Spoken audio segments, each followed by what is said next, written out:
Are you searching for the best in online black radio? Then go to blacktalkradionetwork.com, helping you filter through the noise. Real talk, black talk.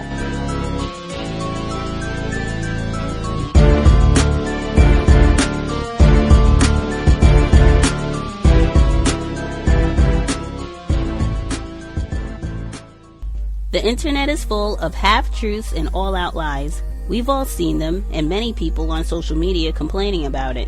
Here's your chance to show and prove. WorldAfropedia.com is a black-owned and operated encyclopedia. There are several thousand articles, but we need help. We can't uncover all the truth ourselves. So please, join us and become a writer, editor, or blogger for WorldAfropedia.com today. Every little bit counts. We owe it to the future generations to put the truth out there. Visit WorldAfropedia.com, the African-centered encyclopedia, a global database of African knowledge for the purpose of bringing about global African wisdom and understanding. WorldAfropedia.com. Well, you see, his Attorney General, Eric Holder, the former Attorney General, said the most important thing in the Obama administration. And he, caught hell for it. He said, "Are we a nation of cowards being unable to talk about racism?" Racism is the dynamic that exists on planet Earth. Racism is white supremacy. The thing that is the dynamic, the patterns of perception and logic that are responsible for what we saw just happening in Charleston, South Carolina. Responsible for what we saw in Ferguson. Responsible for what we saw in Staten Island. Responsible for what we saw in Cleveland, where the 12-year-old black male child was killed because he had a play toy.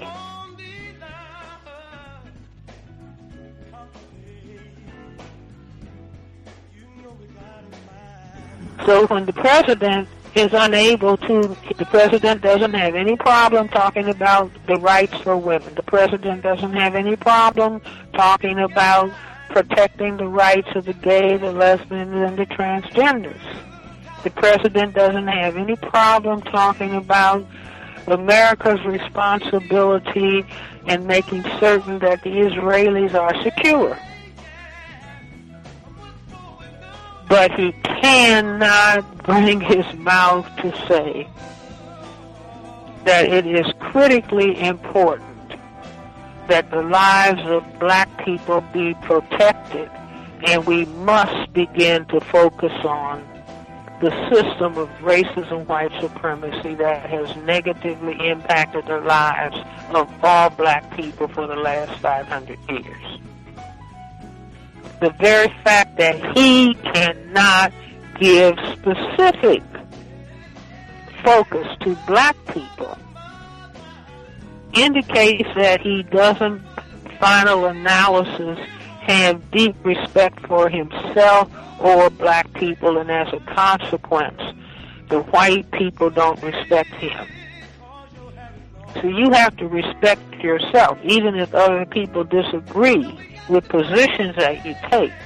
You have to respect yourself if anybody is going to respect you. And so our self-respect has been, like annihilated because we didn't really understand. It's almost like we were at a chessboard and we really didn't understand the game, and so we were constantly, the opponent is moving against us and putting us in a state of check because we don't understand we don't understand the game, and so therefore we can't master playing the game. And so our self-respect was being annihilated following the games that were made during the Civil Rights era. When black people came out of that struggle where they gave their lives and they suffered police dogs and fire hoses and club beatings and death. And they came out of that saying, black is beautiful, black pride, black power, black self-respect. And so the white people, any people that are talking about self-respect, then you can't hold those people in oppression. And so the system understood we've got to keep these people under our control so we don't end up experiencing white genetic annihilation. And we have white genetic survival. But we can only do it if we can keep our feet on their necks and control what they think about themselves. So we'll go after them through their music. We will have their musicians put trash into their thinking. Make them think of themselves as trash. Because what you do with trash is incinerate it. And so because they don't have a clue, they're just like little children. They don't have a clue as to what is actually happening, which is why they greet each other by saying, hey, what's happening? A trillion times a day, hey, what's happening? Hey, what's happening? Because they don't understand what's going on. And they're not thinking clearly because what they are looking for, they're not looking to understand what is happening to them so that they can do something effective about their situation. They are waiting for us as white people to love them. Context of white supremacy.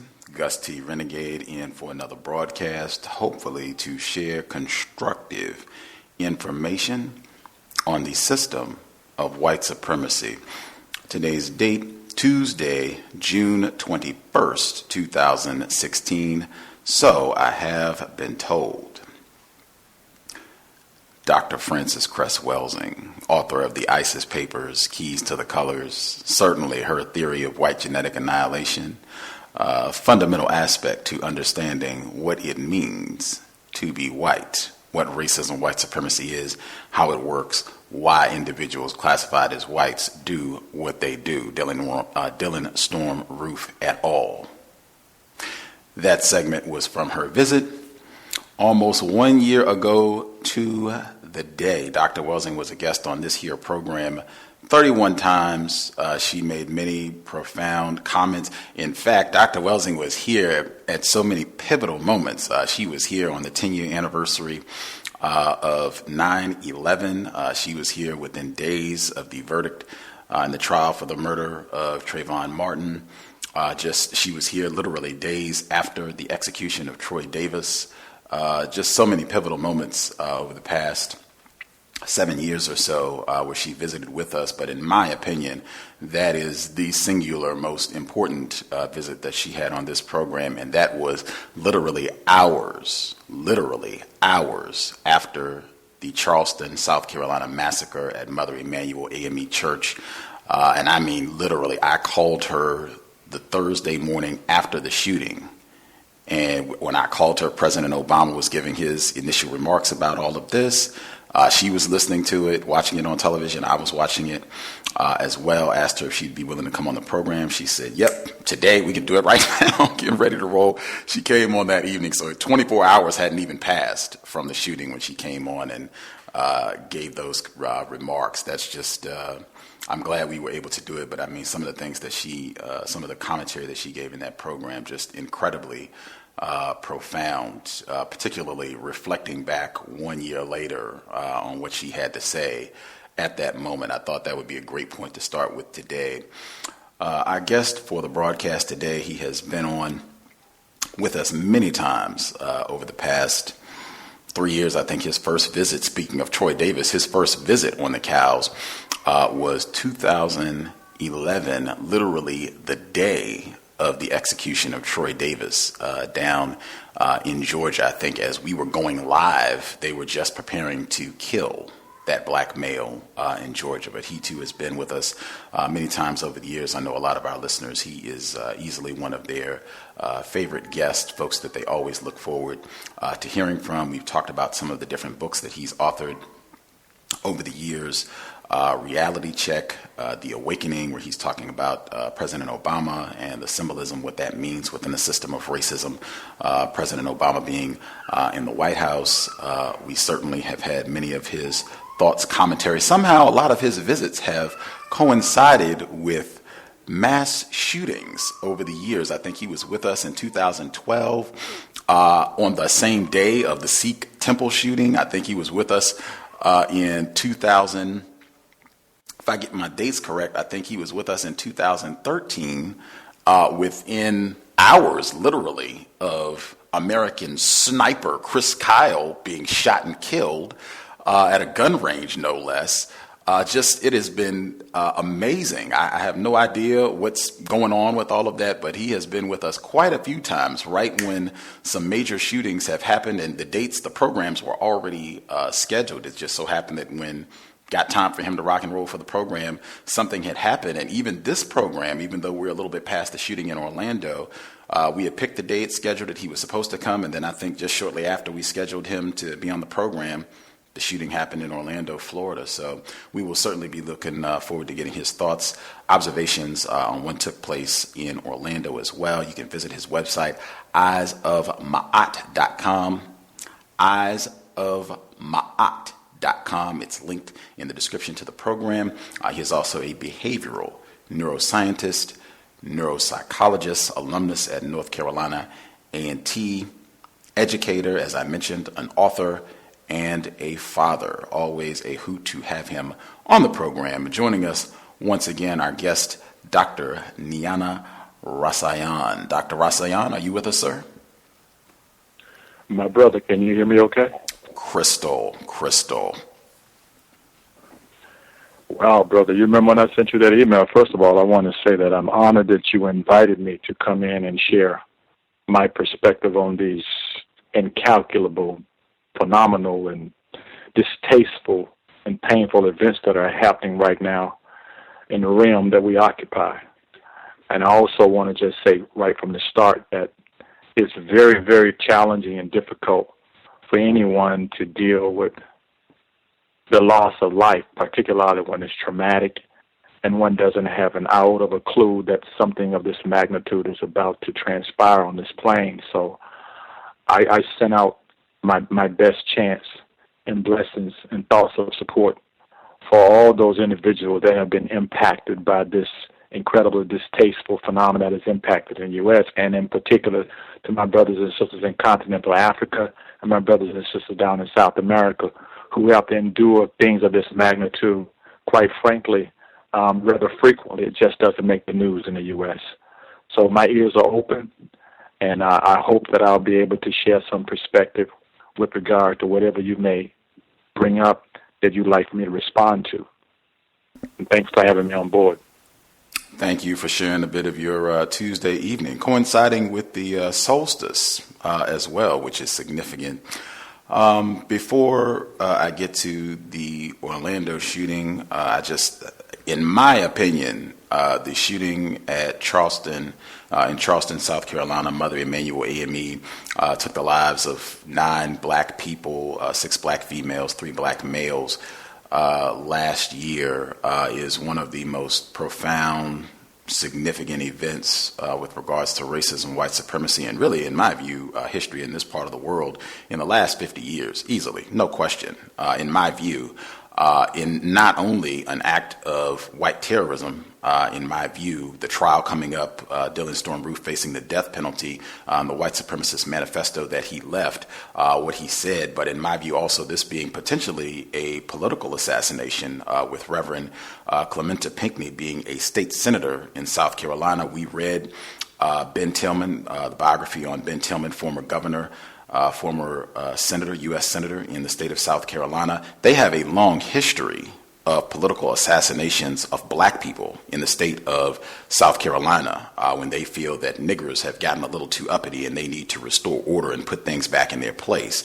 I have not really heard very much in the past week about Charleston, South Carolina. It seemed that event kind of got pushed to the curb. Just even before we get to what happened in Orlando, your thoughts, the 1 year reflection on that event, and just any thoughts, ideas that you think people should remember or make sure that they keep in perspective as we move forward.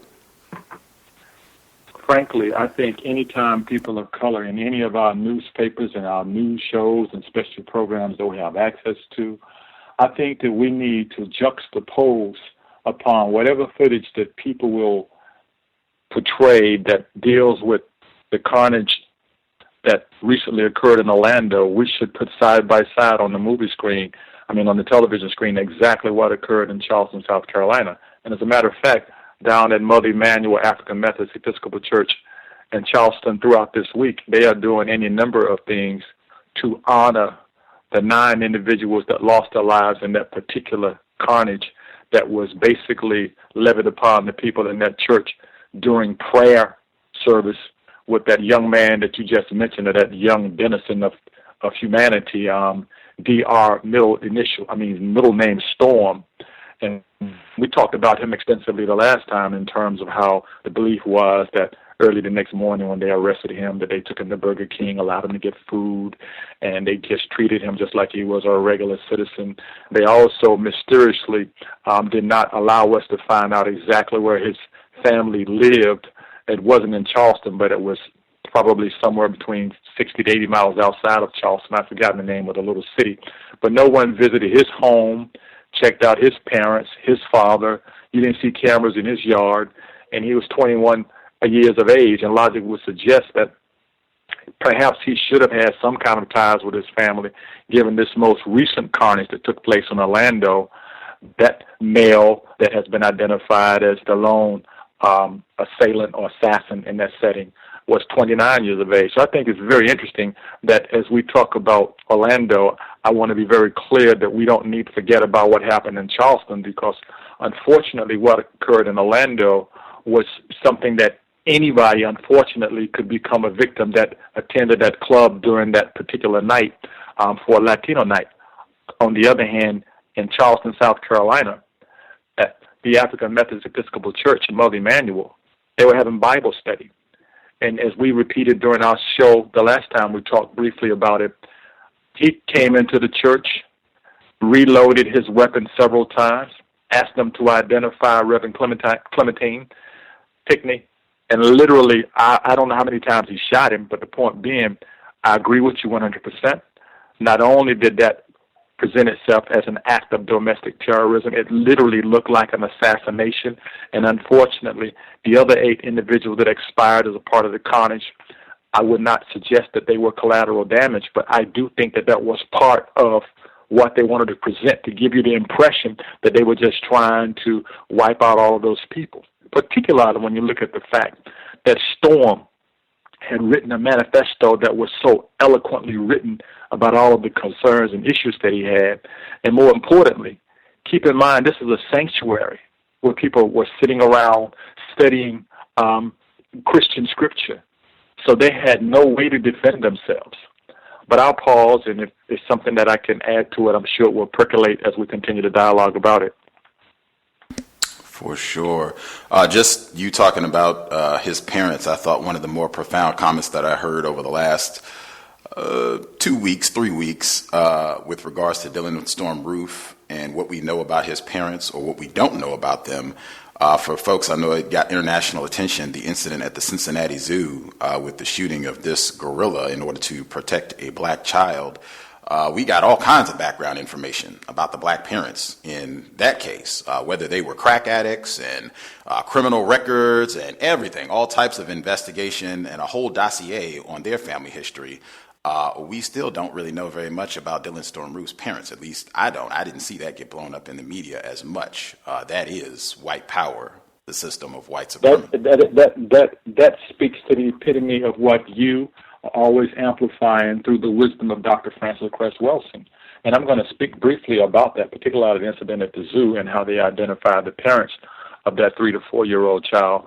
I think that's incredibly, indescribably important, the point that you are now making about how we didn't get any information about D-Rue Storm, but we got all that information about this black couple whose child some kind of way wound up into the habitat or the exhibit enclosure for the gorilla at the zoo in Cincinnati. But let me just say this before I talk about that, because you just sort of opened the stage up for where I'm sure I'm going to be coming from as I continue to talk this evening. I just want to say this as a prelude to everything else that I'm about to share with you. Regardless of the direction that we go in this conversation, you will find that my responses will address the spiritual significance of the traumatic loss of human life and places beneath the facade of peace and tranquility, and the sensationalism of propaganda, and the racist deceit undersouls the system of white supremacy in America. I'm going to have to speak to that. So having said that, let's just briefly put in context the silverback gorilla that was killed at the zoo in Cincinnati, and see if we can't juxtapose that upon the reality of something else that I'm going to have to bring up to put things in perspective. By the way, the gorilla's name was Harambe, all right? And as we know, those people that are wrapped up into Kwanzaa and doing things around pro-black history, they know that Harambe, it means cooperative society, or it means an egalitarian sharing of resources. So let me just say this. The gorilla's name was Harambe.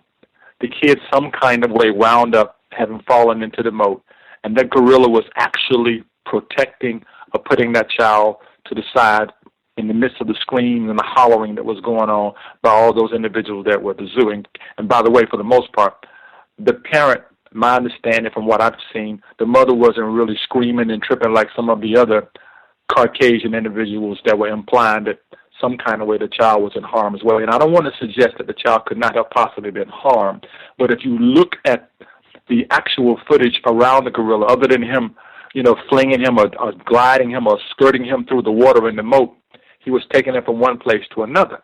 But what you just said, they literally put a petition together to try and basically point out that Michelle Gregg, the mother of the child, and Dion Dickerson, the father of the child, would some kind of way be put on trial for having the people at the zoo choosing to take the life of this silverback gorilla. So what you just said is critically important.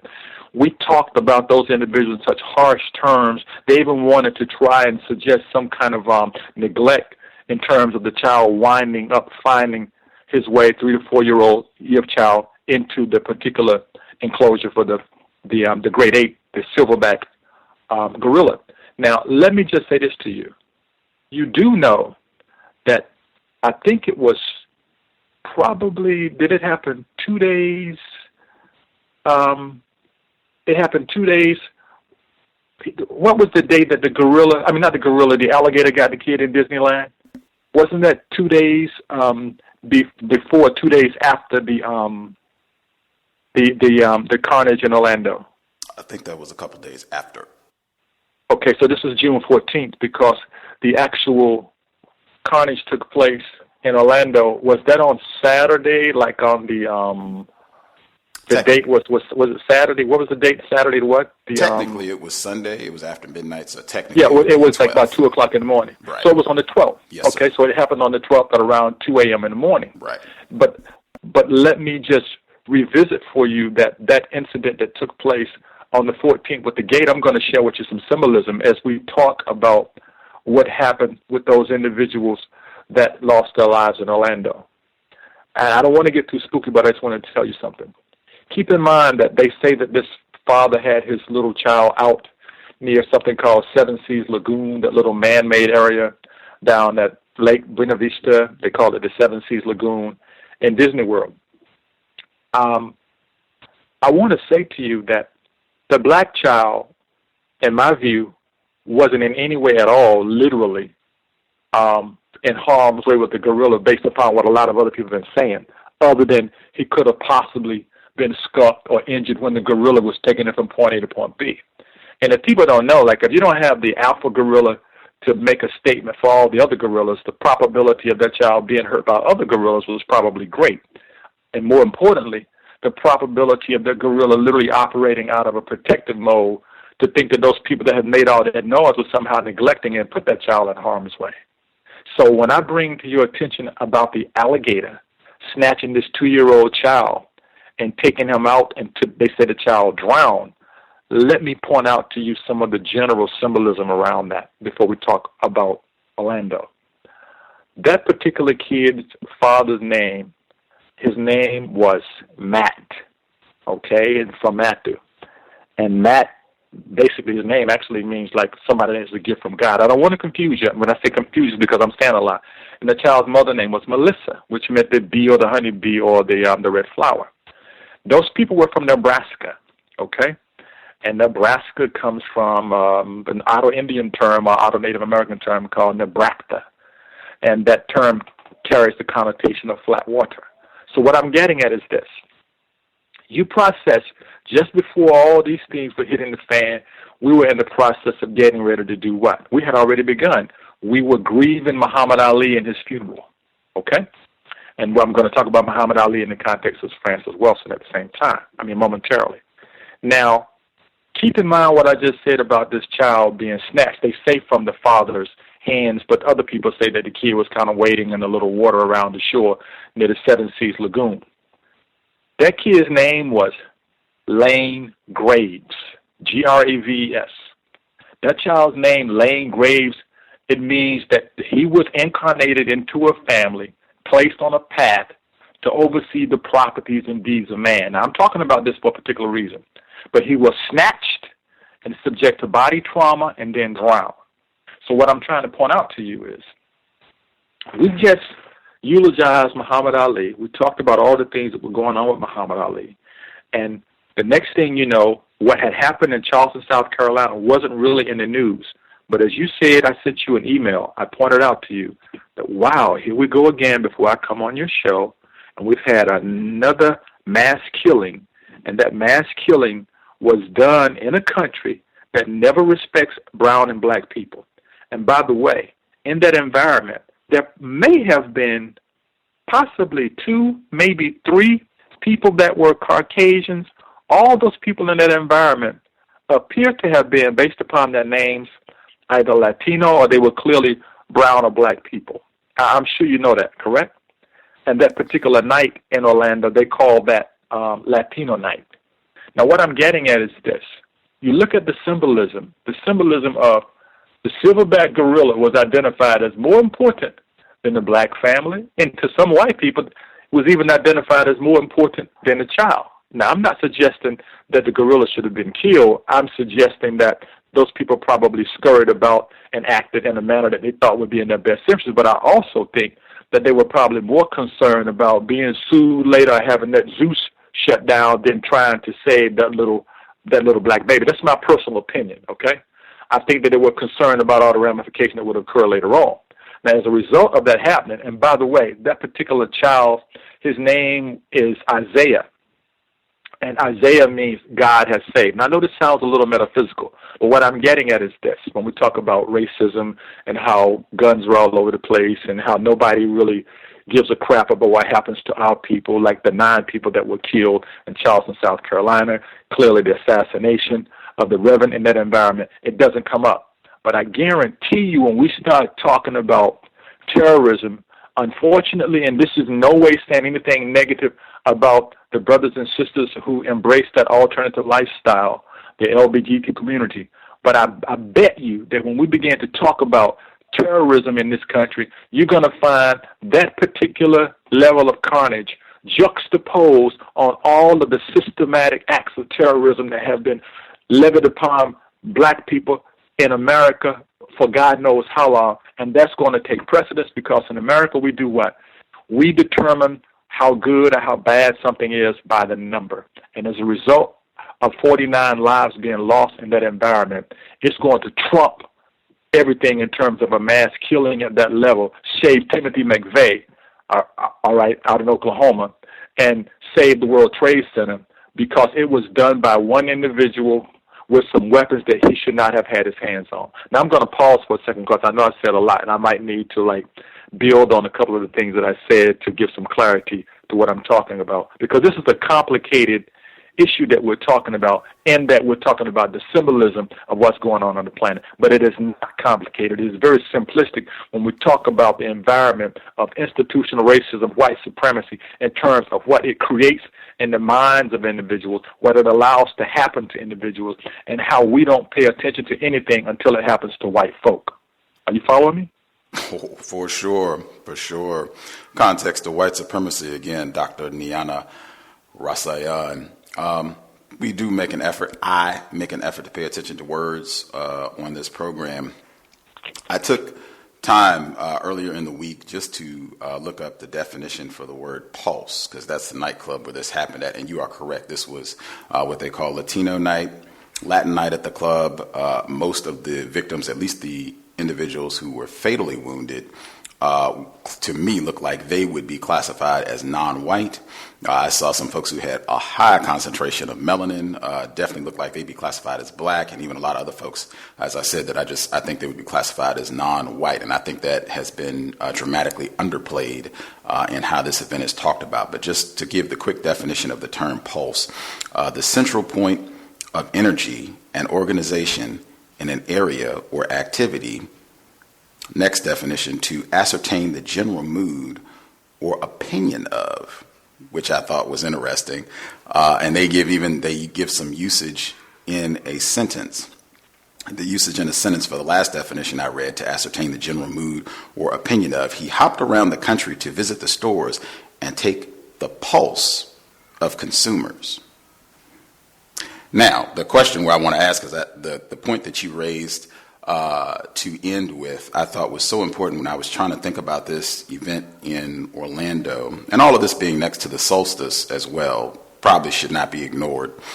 I thought about it, and even I think one of our listeners brought up on this weekend's program saying that this event, and you already mentioned Muhammad Ali, who we will talk about later, we were mourning the loss of Muhammad Ali, Muslim, victim of white supremacy, known, I think most of the commentary that I've heard people talking about him, most of it has been directed around his activity being a victim of racism and how he responded to that. You have this event where they repeatedly say that this guy was affiliated, he's a Islamic terrorist, he's affiliated with ISIS, or he reported that he was on social media, or he called the police.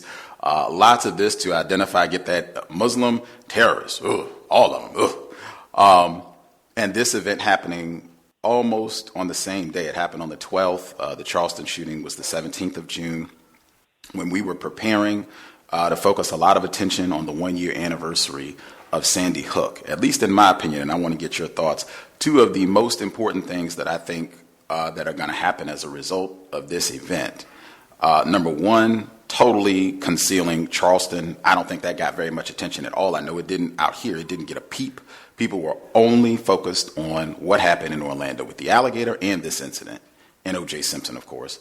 And I think that is huge, because I think what happened at Charleston last year is a monumental event that should not be discarded.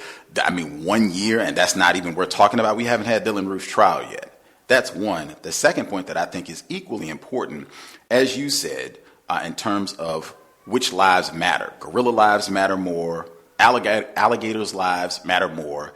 Gay lives matter more. LGBT lives matter more. White lives, anything, everything but black people, black lives. I think I think with this event in Orlando, I think it's going to drastically alter the way that black people are able to, or the way that they're required by whites to talk about racism, white supremacy. And what I mean is what you said about this, in my view, erroneously, it's not even my view, I'm just following logic, erroneously being labeled the deadliest shooting in American history when that is clearly not true. I had playing at the beginning of Mr. Fuller talking about Tulsa, Oklahoma. You brought up Oklahoma City and the bombing Timothy McVeigh. You can go through the history. When we had one of the most important books that I thought of with this event was Elliot Jaspin, Buried in the Bitter Water. He was a guest on this program in 2010. He said what happened in Tulsa, Oklahoma, what happened in Rosewood, Florida, what happened in Slocum, Texas, any of those events, you would have to multiply them by at least 260 times. Wilmington, North Carolina, we had Chris Everett on the program. You would have to multiply that by at least 260 260 times, if not more, how many times whites went into an area and killed massive numbers, it could be hundreds of black people, even more, and made all of the black people in the area leave. That this happens all the time in the system of white supremacy. That gets totally discarded. Even happening in Florida, that gets discarded. Now it is gay lives matter. And this is the deadliest shooting, as you said, when we think of terrorism. Now it's the war on gays. I've seen that, the war on gays. I think this is going to drastically alter it so that whenever black people bring up racism, now it will be mandatory that you include gay rights, LGBT issues, because clearly the deadliest shooting in America happened not to black people, but to gays. Two most important points that I think happened from this. I will hush. Go ahead, Dr. Rasayon. And you just made reference to, and I'm so glad you injected those comments because that helps me amplify the perspective that I want to bring to the listener's attention. Okay, it was around 2 a.m. Sunday in the morning, 49 people deceased and 53 injured. And when you really get down to it, I think it's 50, but they don't count him because he was a person that was killed by the police. I think that's a real breakdown, okay? Now, that number is a 5-0, and that means change. But let's point out what you said about Pulse. Okay, the Pulse nightclub was basically, I think, probably put in place by his sister, Barbara, however you pronounce her last name, it's probably Poma, P-O-M-A, in memory of her brother who passed from AIDS in 91, okay? Now, that club was a number of other things before it became the Pulse nightclub. But that night was the Latin night, and she literally wanted to give the club a name to represent the thrive or the vibrant life force in her brother, hence the name Pulse, as you just pointed out. And Pulse has to do with the life forces within you. But at the same time, it was identified, and it has been identified in a number of places, as a gay club that there are some straight people that also go to gay clubs, but more importantly, there are a lot of people that go to gay clubs trying to figure out what their sexual orientation is, and there are people that just go there because they like the variety of experimentation, the whole 9 yards, and there are people that clearly go there because that's the lifestyle they totally embrace, and then there are a number of people that go there because they are confused, okay? But let me just share with you about the symbolism and come back to some of the things that you just mentioned about us, and I'm not going to name all the catastrophes that have happened to us. We could even talk about Katrina, man, because when Katrina went down, there was some private mercenaries sent to Katrina to protect the property of white folk that, in New Orleans, and everybody knows about that, but they don't talk about it a lot. But let me just share this with you. That club is located on South Orange Avenue in Orlando, Florida, okay? Now, you know me, I do my research. Now, Lake Buena Vista, Orlando, I would put it this way. Disney World, the Magic Kingdom, is 22 miles away, all right? And that's about a 1/2 hour drive if you get on I-4 going southwest and you go to Epcot Drive, then you go to the World Drive to the Seven Seas Grand Floridian Resort and Spa at the Magic Kingdom. I'm mentioning this to you because I'm talking about the significance of the symbolism. Now, when you made the comment about the gorilla, the people weren't really that concerned about the black kid. They just used that to say that it was a child in there. You follow me? And they were screaming, but I don't want to sound like I'm being judgmental. But we do know that there is a different level of emotional valence stereotype to be in people of color and those that have Hannibal's blood, Italians, and brown and black people than there is to be in Caucasian people. For example, black people typically, we don't necessarily panic, so to speak, when there's gunfire. We usually duck and try to get out of it. We don't start screaming, running around trying to figure out where the gunfire is coming from. All right? Now, when you put these things in the mix, the number of times that you and I aren't even able to count that they have wiped our people out, like Florida, all right, when that man was assassinated. And as you just said, now we're going to find that when we talk about acts of terrorism waged upon black people, we're going to have to juxtapose upon it, like I said, how many people can we put our finger on in quote-unquote current history that the media can sensationalize and say, well, there were actually 49 people killed in Orlando, so it is the greatest catastrophe that has happened in this country. And you say, what about me lining up all the people that you guys have killed among our people, black and brown people, that you don't even give any coverage in your newspapers and your archives and stories when you talk about acts of terrorism levied on black people? Now, why did I bring up the Grand Floridian Resort and that youngster losing his life in that little lagoon area right in the presence of his father, because I'm telling you, gators, they symbolize the raw nature of the earth. And believe it or not, alligators don't just go up to snatch things for the hell of it, because they don't eat. Sometimes they can go maybe eat twice a year. You follow me? So that little child around at the shore in the water, I'm suggesting to you that symbolizes something. That's why I made that comment to you about that child's name, and I made that comment to you about his father's name, and I made that statement about Nebraska. That's where they came from, meaning flat water. And the city west of Omaha is the little area where they were, called Elkhorn. And his father's name was Matt, his mother's name was Melissa. Now, I'm bringing this back up for one reason. When the little black kid was saved, rather than white folks said that they were mad, they said that they were really upset that you killed the gorilla. And we talked more about the gorilla. We knew Harambe's name before we actually knew the name of the child. And there were petitions circulated to try to get the people some kind of criminal violation or something waged against them for neglect for the mother. And you know, good and well, that mother did not somehow just be negligent and allow her child to fall into the pit. As a matter of fact, there was a white woman that stood nearby and said she saw the child and kind of slid down and she noticed it first. So it wasn't like an act of negligence. But when you look at what happened in Florida, watch how often this comes up for people that talk about Disneyland. Disney World needs to put up more signage, but process the symbolism of it. That was crossed over from Disney World Kingdom theme park, Magic Kingdom of Disney World. And it was in a man-made lagoon. And you lost, unfortunately, a white child. And I'm suggesting to you that when we lose the lives of white folk, we pay attention. We can lose the lives of a whole bunch of black people, like the new Tarzan movie that's coming out. When you looked at what they did with Tarzan and the loss of life among black people, the music score would always change, like something triumphant was about to happen when black people were killed by white folk trying to get the ivory. But when that when that chimpanzee, cheetah, was gored by a rhino, the music score changed. It was sadness. So back to my theme and back to what you're saying.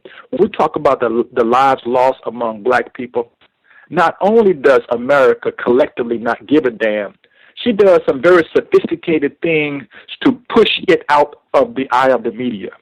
And as we talked, as you just mentioned, when we start talking about the rights of African Americans, like we were just talking about Black Lives Matter, and I'm going to come back to talk briefly about Islam, they would prefer to distract you from what happened in Charleston, South Carolina, and allow black folk to just get around and pray and say what I've said before, the Lord works in strange, mysterious ways. But when you infringe upon the rights of anything that Caucasians embrace, and by the way, there are a hell of a lot more numerically wise and racial wise, R-A-T-I-O rather than R-A-C-I-A-L, racial wise, of Caucasian men that embrace that lifestyle than there are among brown and black people. So they're going to use what happened there to elevate whatever their causes are and juxtapose their cause onto all human rights as if the rights of black people and brown people in particular either become secondary or it coexists as a right that we're entitled to, which oftentimes will either be pitched as secondary to the rights of, unfortunately, I'll just have to say it, and I don't mean to say it in any way to be derogatory, but you're going to find that the rights of those brothers and sisters among our ranks, be they chocolate, vanilla, butterscotch, or raspberry, that happen to be homosexual or members of the LGBT community, you're going to find that there's going to be a lot more coverage addressing their issues and their cause versus us talking about Black Lives Matter, the incarceration rate among black people. All those things are going to become secondary if we allow it to do so. So the final point I want to make in terms of the comments that I made about Disney World being 22 miles away from their club, white folk never listen to us as people unless we're winning money for them, like LeBron James. They love him now because of what he did for Cleveland. But anytime we stand up for anything like Muhammad Ali, they vilified Muhammad Ali. They weren't loving Muhammad Ali. Muhammad Ali portrayed Islam as a peaceful religion and a way of life that respects everybody's religious beliefs, whatever orientation they have to life. Muhammad Ali was the epitome of representing all of that. And just days later, after his funeral, they start talking to you about jihadists, wondering if this person had been a radicalized Muslim in the whole 9 yards. Was Timothy McVeigh a radicalized damn survivalist? You follow me? Were those individuals that have done any number of vile, heinous crimes to white folk? What's the kid's name? Was he just mentally disturbed up at Sandy Hook? The killer that shot the people at the Theater Aurora, the Batman killing in that particular environment, was he radicalized or did he have a mental health problem? They constantly put whatever happens to us not on the back burner. It doesn't even get on the stove. It's sitting somewhere there over to the side on the counter, and if somebody notices that, well, what is this over here on the counter? Then they bring it to the news, and as they bring it to the news, they simultaneously bombard us with an issue to sensationalize us to keep our focus off of what happened in Charleston, South Carolina. And I want to say one other thing that's going to come up again. That church was founded because white folk had begun to penalize black folk in the the Methodist Church for praying in the church where white folk had typically gone. That's how that church came about. That church came about because the black folk were penalized for reading, trying to learn how to read at the time when that church was developed. So all those things that they point out to you that could come up around issues around us being identified as a valuable people, it always becomes less than secondary. It becomes tertiary to anything that the white media puts in front of us as a priority and as importance. Hence, we do not know where Dylan Roof, middle name Storm, is right now. We don't know what the status of the findings were. All we know is that he literally killed 9 people, killed 8, assassinated 1 in particular, and he just went off into the woodwork. And as he went off into the woodwork, we didn't find out anything about his cell phone. We didn't find out anything about his computer, but they have combed through everything you can imagine. Even that brother that was disturbed in Washington, D.C. at the Washington Navy Yard shooting. They dug up all of his business. So I'll pause so you can redirect me. Context of white supremacy.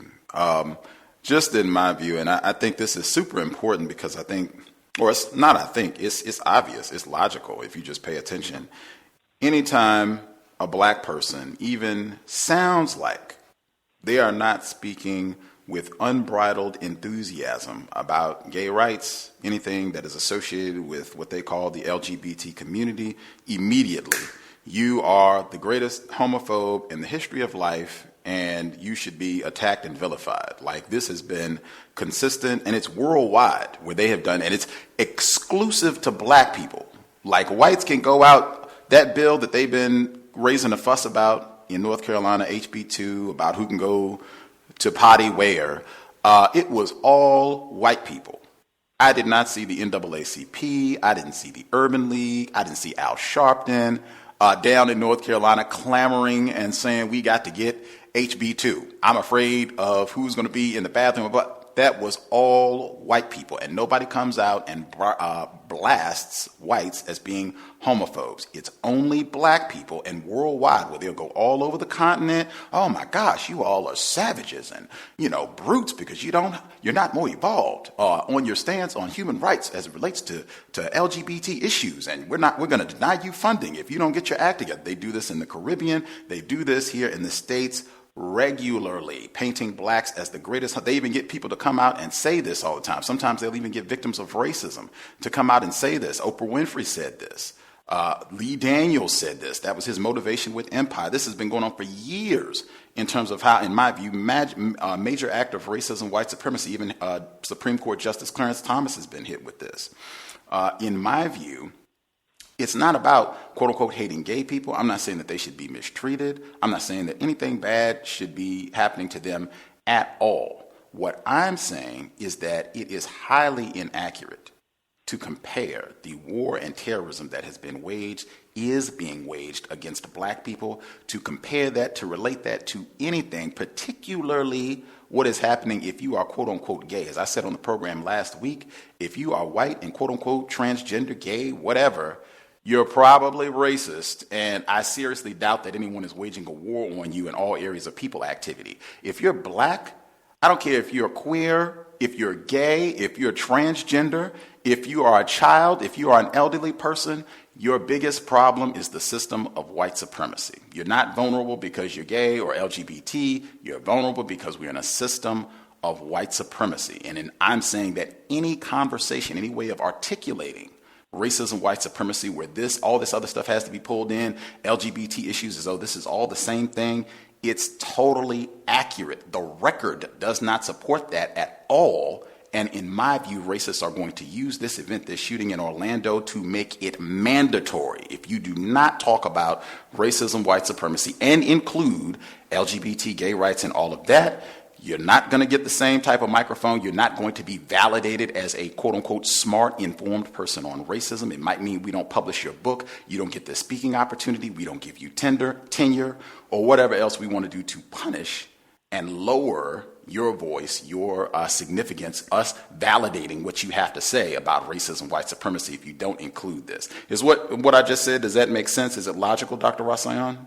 Brother, the thing about what you're saying that's so accurate is that people will seize the accuracy of what you're saying.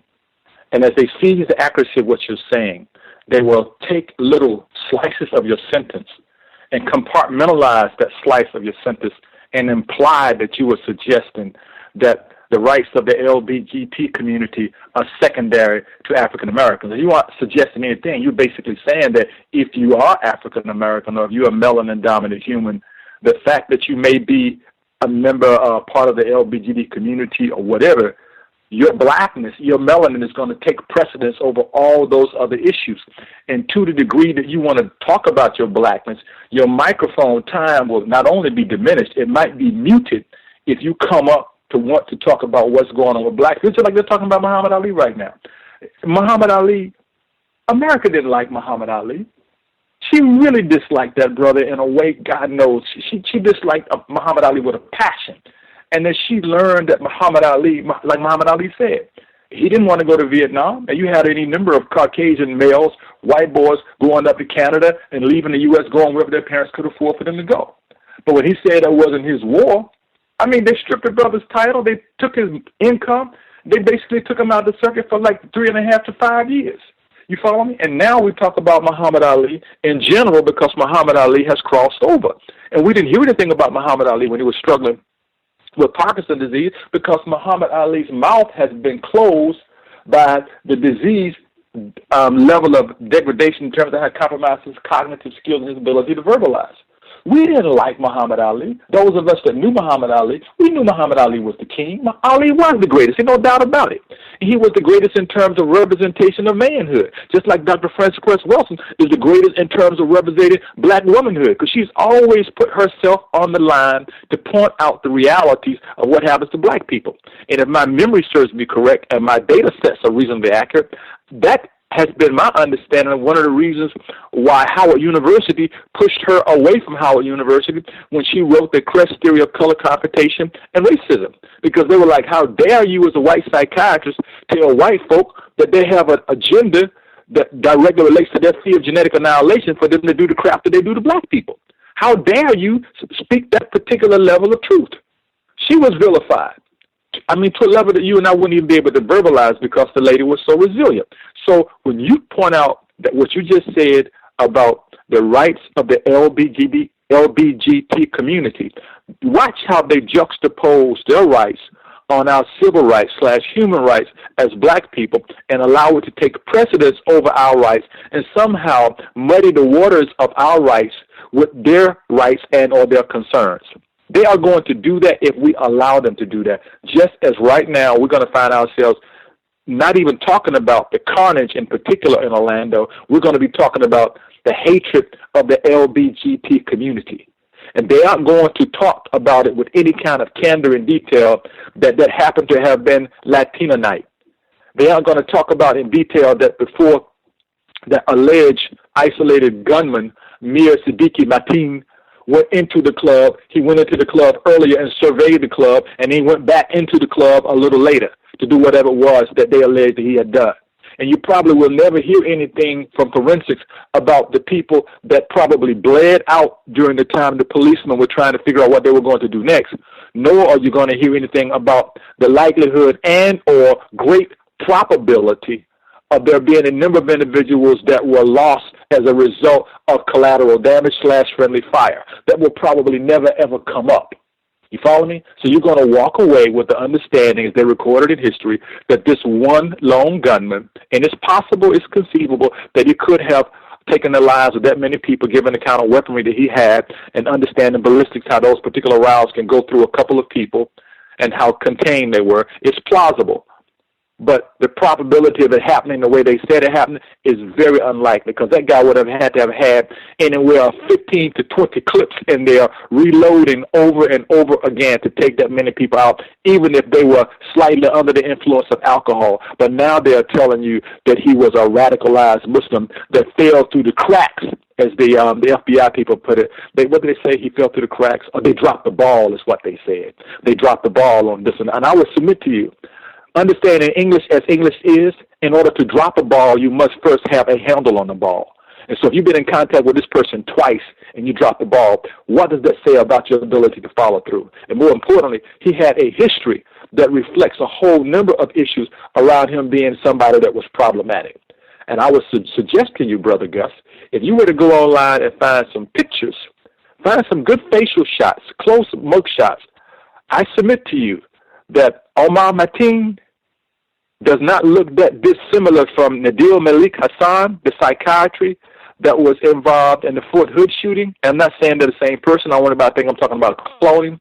But you look at the phenotype, you look at the faces of both of them, you would wonder if one is the father of the other one, if the other one may be a twin of the other.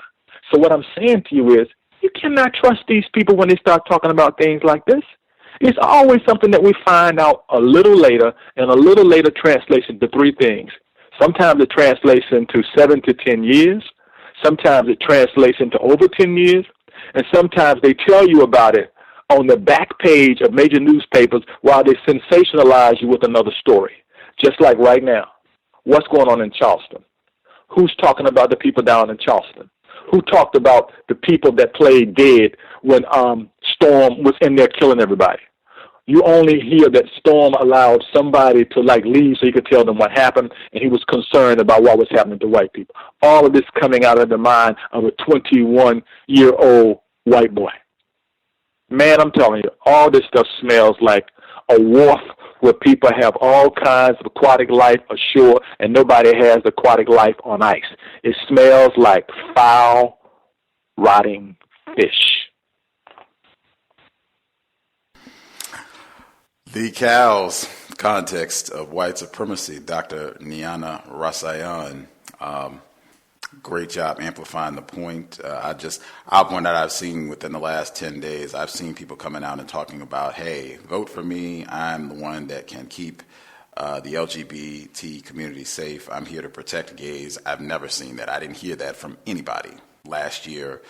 Any of the presidential candidates saying, hey, vote for me. You don't ever want to see another Charleston again. I got you, black people. Vote for me. I didn't hear that at all. I have heard that in the last 10 days after the Orlando shooting. You said drop the ball in terms of the FBI, since they had interviewed the suspect at the deceased suspect of the Orlando shooting at this Pulse nightclub, Omar Mateen, that the FBI said they dropped the ball on him because they'd interviewed him a couple times and for suspicious behavior. Dr. Frances Cress Welsing, she used to point out the significance, the symbolism of ball games. She used to say frequently, keep your eye on the ball, and breaking down the significance of that being such a prominent phrase, metaphor, if you will, in the system of white supremacy. Even at the beginning of the program, I played that audio segment within 24 hours of the white terrorist attack at Mother Emanuel AME last year. She said President Obama, he is able, I might even submit, he is allowed to come out and speak with great conviction in support of gay rights and how they should be supported. He's able to do that for women's rights. I would submit white women's rights. You do not hear any such call, any such speech, or at least I haven't heard it, with regards to black people the near 8 years that he has been in office. You have not been on the program since Dr. Welsing passed at the beginning of the year. When we spoke trying to get this program arranged, you, I think, referenced it as a trinity, if you will, in terms of the losses. And I mean, there have been just gargantuan losses all year 2016. The three that we highlighted, Dr. Frances Cress Welsing, Prince, and then Muhammad Ali, and there certainly have been other significant deaths as well, Dr. Delbert Blair and Dr. Afeni Shakur, mother of Tupac Shakur, Natalie Cole, Maurice White. I mean, it's been a terrible year. I'm leaving out people just because it's been so many deaths this year. Again, the Trinity, Dr. Welsing, Prince, Muhammad Ali. You said that Dr. Frances Cress Welsing, that she represented the essence of black womanhood. What did you mean when you gave us that? You see, okay, Frances truly, it's just like when people tell you that Aretha Franklin is the queen of soul. Dr. Frances Cress Welsing has always been our queen of consciousness. And consciousness implies that one is aware of their person with regard to place and time, all right? In order for you to be aware of your person, you have to be aware of the time, and you have to be conscious of your environment. And Dr. Welsing has always pointed out that, matter of fact, one of her quotes I have near me, and she said, we must revolutionize ourselves. Whether white people are consciously or subconsciously aware of it, they are behaving in a manner to ensure white genetic survival. We must know this truth, and the truth is the first step toward real strength. So a queen oversees her court. A queen nurtures her court. She makes sure that she sustains her people. And Dr. Welsing represents that because she always reminds us that we have to be mindful of what we do with our children. She used to have a saying about black people shouldn't have any children until they're 30, 35 years of age. They should have abstained from all these other activities until we're able to sustain a family, because she understood the realities of institutional racism / the system of white supremacy. She understood the relationship the woman has to the earth and the need for woman to nurture her family and do any number of things to sustain the family. So in that regard, she represents the queen of what a woman does. And as you know, a queen in the beehive, the queen in the beehive is the bigger of the bees. That's the queen that actually receives the nectar. She gets the best pollen. She gets the best of everything. She gets the manna because she must sustain herself. We, unfortunately, failed to nurture Dr. Welsing. And we lost our queen at the chronological age of 80 at the beginning of this year. So as her being our queen, right now we are a little more lost than we have been because we're easily distracted. Dr. Welsing was our lighthouse to remind us that the shoreline is close. You're about to run aground. You're about to be distracted. That is not the light to the lighthouse. Those lights over there represent that celebration for the 4th of his July. She made us aware that we don't need to be distracted by those kinds of things.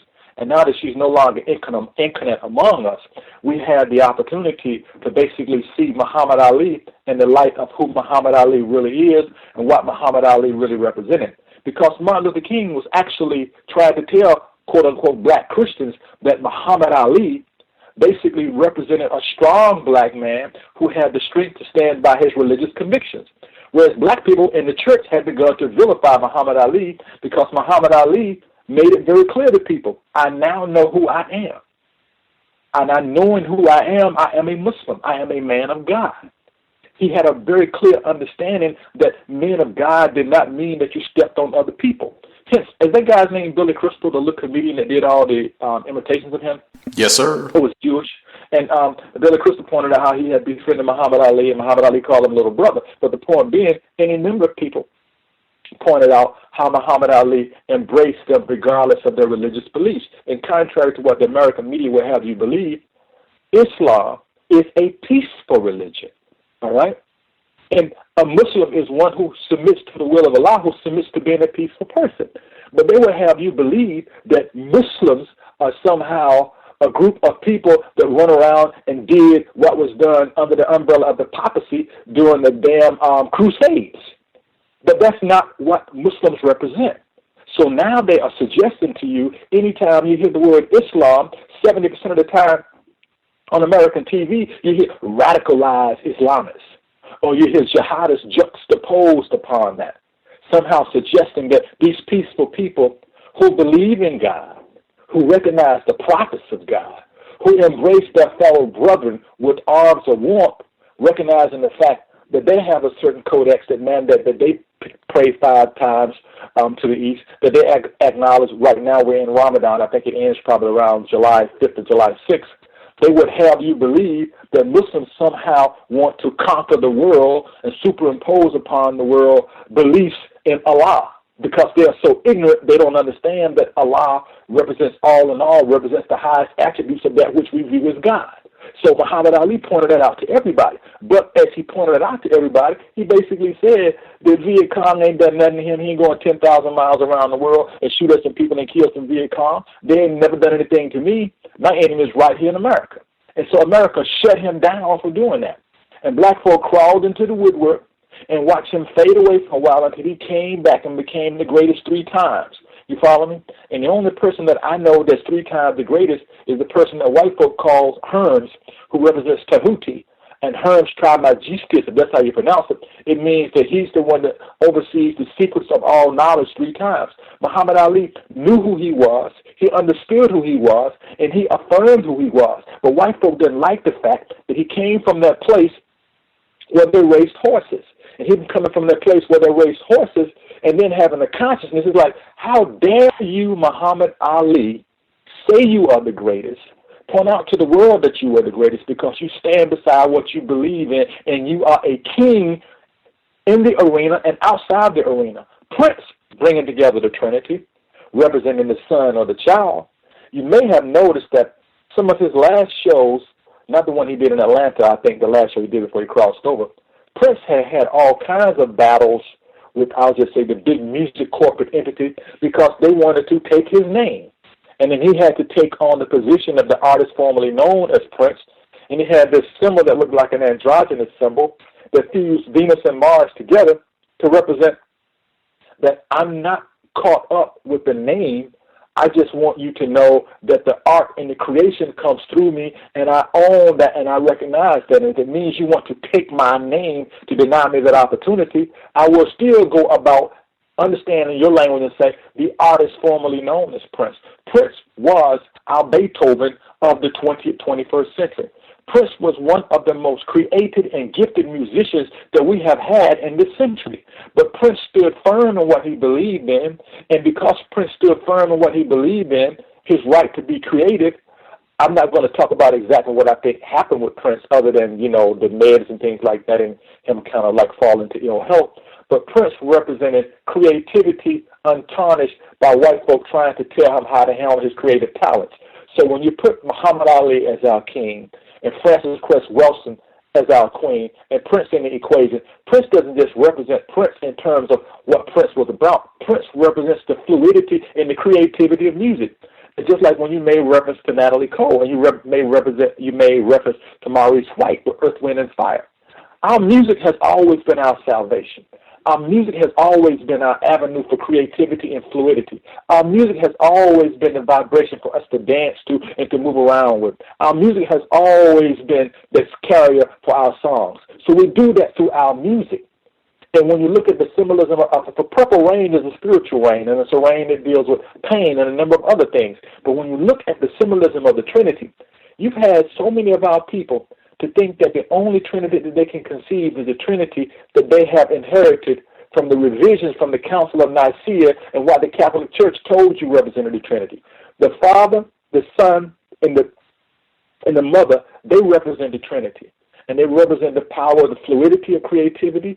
They represent the ability of the earth to nurture and sustain you. They represent the strength of the spirit to give you guidance and discipline. And Muhammad Ali represented that. Frances Cress Welsing represented that. And believe it or not, Prince represented that. And if we talk about it in detail, I'll talk to you briefly about some of the things they have begun to say about Prince. So that's our Trinity. And we need to remember, and we need to elevate our own Trinity. I want to just comment further on Muhammad Ali before I get you to give us some more of your views on what happened to Prince, because I think it's so significant with Muhammad Ali. There have been so many different posts over the past since his death, and saying that he transcended race, and even I'm reminded there have been many folks who have pointed out that there is a really fiendish tendency to necrophilia in many different respects with individuals who classify themselves as white, both in the consumption of carcasses and dead flesh of black people, the delectable Negro, folks want a book to check out, but also with the tendency that for blacks that they absolutely despised. I mean, black people that they hated. Once they died, oh my God, that was my favorite Negro ever. Like, oh my gosh, Nelson Mandela, Madiba, me and him were thick as thieves. Hillary Clinton, other folks, Bill Clinton, excuse me, just, oh man, I love Nelson Mandela. He was the greatest ever. And the same thing with Muhammad Ali and many other black people. Once they have actually died, oh man, this person is great. But while they were here, they were terrorized, abused. Whites could not stand them. That would be the only quick correction I would throw. And I don't think it's that America didn't like white people. It would, as you said, sometimes our vanilla brothers had a problem with Muhammad Ali or melanin deficient humans, individuals who classify themselves as white. They could not stand Muhammad Ali. There was a quick passage in the New York Times on the opinion page earlier this month on Muhammad Ali. It's written, Never the White Man's Negro. This is by Joyce Carol Oates. I think she hit a lot of the key points that you talked about. I'm not going to read the whole thing. She just says really quick, Cassius Clay, born in 1942, was the grandson of a slave. In the United States of his boyhood and young manhood, the role of the black athlete, particularly the black boxer, was a forced self-effacement.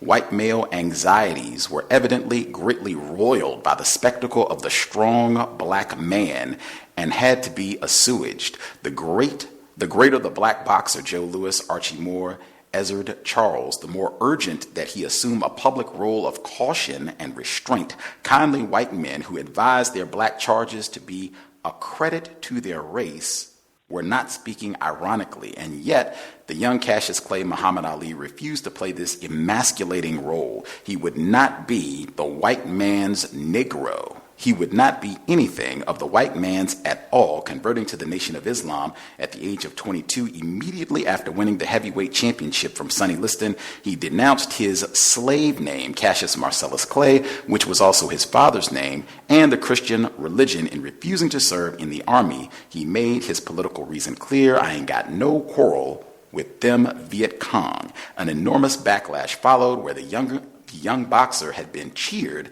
Now he was booed. Denunciations rained upon his head. Respected publications, including the New York Times, continued to print the slave name Cassius Clay for years. Sentenced to 5 years imprisonment for his refusal to comply with the draft, Ali stood his ground. He did not serve time, but was fined $10,000, and his boxing license was revoked so that he could not continue his professional career in the very prime of that career. In a gesture of sheer pettiness, the State Department took away his passport so that he couldn't fight outside the country. After he was reinstated as a professional boxer 3.5 years later, he had lost much of his youthful agility, yet he'd never given in. The heart of the champion is this: one never repudiates one's deepest values. One never gives in. Though Ali had risen to dizzying heights of fame in the 1960s, it was in the 1970s that his greatness was established. I will stop there. She goes on a little bit further, but I think that she pointed out a lot of the key points that you focused on in terms of Muhammad Ali, his significance, his blackness, black manhood, being the black king, and just it's just totally fraudulent. Like, whites, the deceptive nature, someone that they totally hated when he was in his prime and was actively talking about racism, white supremacy, and hanging out with Elijah Muhammad and Minister Malcolm X. They hated him. He was despised. And now that he's dead, it's, oh man, that was my favorite Negro ever. You can have Billy Crystal and these other tacky whites, Bill Clinton, come out and act like this was just the coolest black person ever. We love him, and he transcended race. What were your comments be, Dr. Rasayon? We see that is the kind of cloak that they want to drape over black people's eyes, so that it's just like when we got the current president that we have, and they tried to say to you that, oh, we've come a long way in America because America's colorblind. America will never be colorblind. She is wedded to color, literally, because her foundation revolves around her not having any color other than the tapestry of colors that comes from brown, red, and black people. Because there are no white people. They are pink people. They create that kind of hue, and you look at them because you're looking at their blood circulating and you're looking at the capillaries in their body. You do not see a white person. You see a pink person, and they call themselves white. So back to what you said about Muhammad Ali. See, Muhammad Ali shined on Africa. He shined a light on the world to say that this is not the dark continent. He shined a light on the world to say that there is another belief that you can embrace as black and brown people other than that Michelangelo version of the Christ that you saw in damn near 80% of all the churches below the Bible Belt and above the Bible Belt up until around the late 60s in the U.S. of A. And then when he told these people, like, he was so worthy of what he represented that Muhammad Ali never received an X. Muhammad Ali received the name of that he is the greatest, all right? He received that name because Muhammad Ali represented a person that represented greatness and consciousness. And the Honorable Elijah Muhammad saw that in Ali because he knew that Ali represented an icon that would elevate the consciousness of black people. And some of these quotes that you see running around that everybody quotes right now, they came from Muhammad Ali. Muhammad Ali pointed out the fact that black is really beautiful. Like, ain't I pretty, the whole 9 yards. I don't think I ever saw even a caricature of anybody giving Muhammad Ali a conch. You follow me? A conch, you know, the process to make his hair lay down. Muhammad Ali has always stood firm as a person that evolved. And I don't know the exact quote, but he said that if you show me a man that's the same man he was 20 years ago, basically I'll show you a man that ain't growing, so to speak. The bottom line is the brother, he represents our king. Like when they call Malcolm a prince, when Malcolm passed, Ossie Davis said that's our black prince. Muhammad Ali is our king. We don't want to point people out like that. And they definitely vilified him because he did two things. When he said he wasn't going to Vietnam, not only am I not going to Vietnam, I'm going to tell you why I'm not going to Vietnam. And more importantly, I'm going to tell the world that I ain't got no quarrel with Vietnam because my real enemy is right here in the U.S. of A. When he came back from the Olympics, some people say he threw his gold medal in the, I think it was Ohio River. I don't know where he allegedly threw it or what, but the point being, he came back home just like Jesse Owens came back from the Olympics in Germany. He had to go in where the cooks and the help went into the hotel, and he was being honored. They didn't even want Muhammad Ali in the hotel that was supposed to be honored. He had to go in the backside. So people don't forget that. And I recall my father telling me when they came back from the war, World War II, they treated the German soldiers better than they treated the black veterans. The Tuskegee Airmen got treated worse than the German prisoners of war that came back. So the point is this. When you know who you are and you tell white folk that you know who you are, they classify you in two ways. You're either a radical or you're a militant. Not you're somebody that's just an uppity N-word, but you are a radical or you are militant. And if you are a radical, that means that you are on the spectrum of potential militancy. And if you are a militant, you are someone to be contained, controlled, or taken out. And I still believe, I won't go into any kind of detail, he had one of the most unique forms of Parkinson's disease I have ever read about, because a lot of his stuff was so cognitive, so absolutely cognitive, that his ability to speak completely just went away. I'm not suggesting that doesn't happen in Parkinson's disease. I'm only suggesting that it's a cluster of nuclei in the brain called the basal ganglia, substantia nigra is down there. There are subcortical regions in the brain, and they deal with movement and your ability to control your gait and things like that. But this brother couldn't even talk. You follow what I'm saying? So I'm saying to you that they knew that he was a threat because he represented consciousness for black men. And if you were to look at television, the first television series that they put on television to show black people weren't even black folk. They were Amos and Andy. You follow me? And then they had Stephen Fletcher. You follow me? And then everybody knows about the Jeffersons and the Good Times where James' character could never get a job. But Muhammad Ali stood firm and said, look, I'm a Muslim. Basically, I respect Christianity, but I am a Muslim, and my name is Muhammad Ali. His family even got mad with him. But that shows you how well programmed we are when we affirm who we are. If you know who you are and people don't know who they are, it makes them uncomfortable. And if you know who you are and you know why people are trying to do things to you, it makes them uncomfortable. If you point out to people, it's just like I mentioned to you when I was talking about Jesse Owens in the movie Race. He went over to Germany. He befriended this German athlete. And then when he came back here, it was in his face of what reality was. The same thing happened when he was about to go to the Olympics. They sent people from the NAACP telling him he shouldn't go to the Olympics because he needed to stand firm for whatever the issues were that black folk wanted him to stand firm for. And those issues oftentimes were couched in Christianity. And when you couch your life in Christianity, and if it's not pure Coptic Christianity, Christianity that was in place before the Council of Nicaea, before white folk tampered with it and actually called it that, you are walking down a path of complete disillusionment from reality. Because when you know who you are, you will understand that any particular codex of religious beliefs and its foundation is based upon spiritual principles that represents and respects everybody else's religious beliefs. And Muhammad Ali had reached a point in his life where not only he embraced that and lived that, he told the world that and he lived that. And doing that made white folk incredibly uncomfortable. Before we get to Prince, just a little speculation, right? Are you or do you think it's possible, based on your understanding, and again, you are a neuroscientist, and that is your field in terms of studying the brain. Your professional assessment, just observations, research, seeing Muhammad Ali over the years and what have you, do you think it's possible that the type of Parkinson's that he suffered from was not the result of his chosen profession, boxing, and taking too many hits to the head, that it could be something else, perhaps even related to racists wanting to find some way of closing his mouth? It's definitely possible, to answer your question. And you there? Oh, yes, sir. We can hear Hello? you. Yes, sir. Okay. It's definitely possible, and beyond possible, it's probable. And there are variants of Parkinson's that are related to neurotoxins, okay?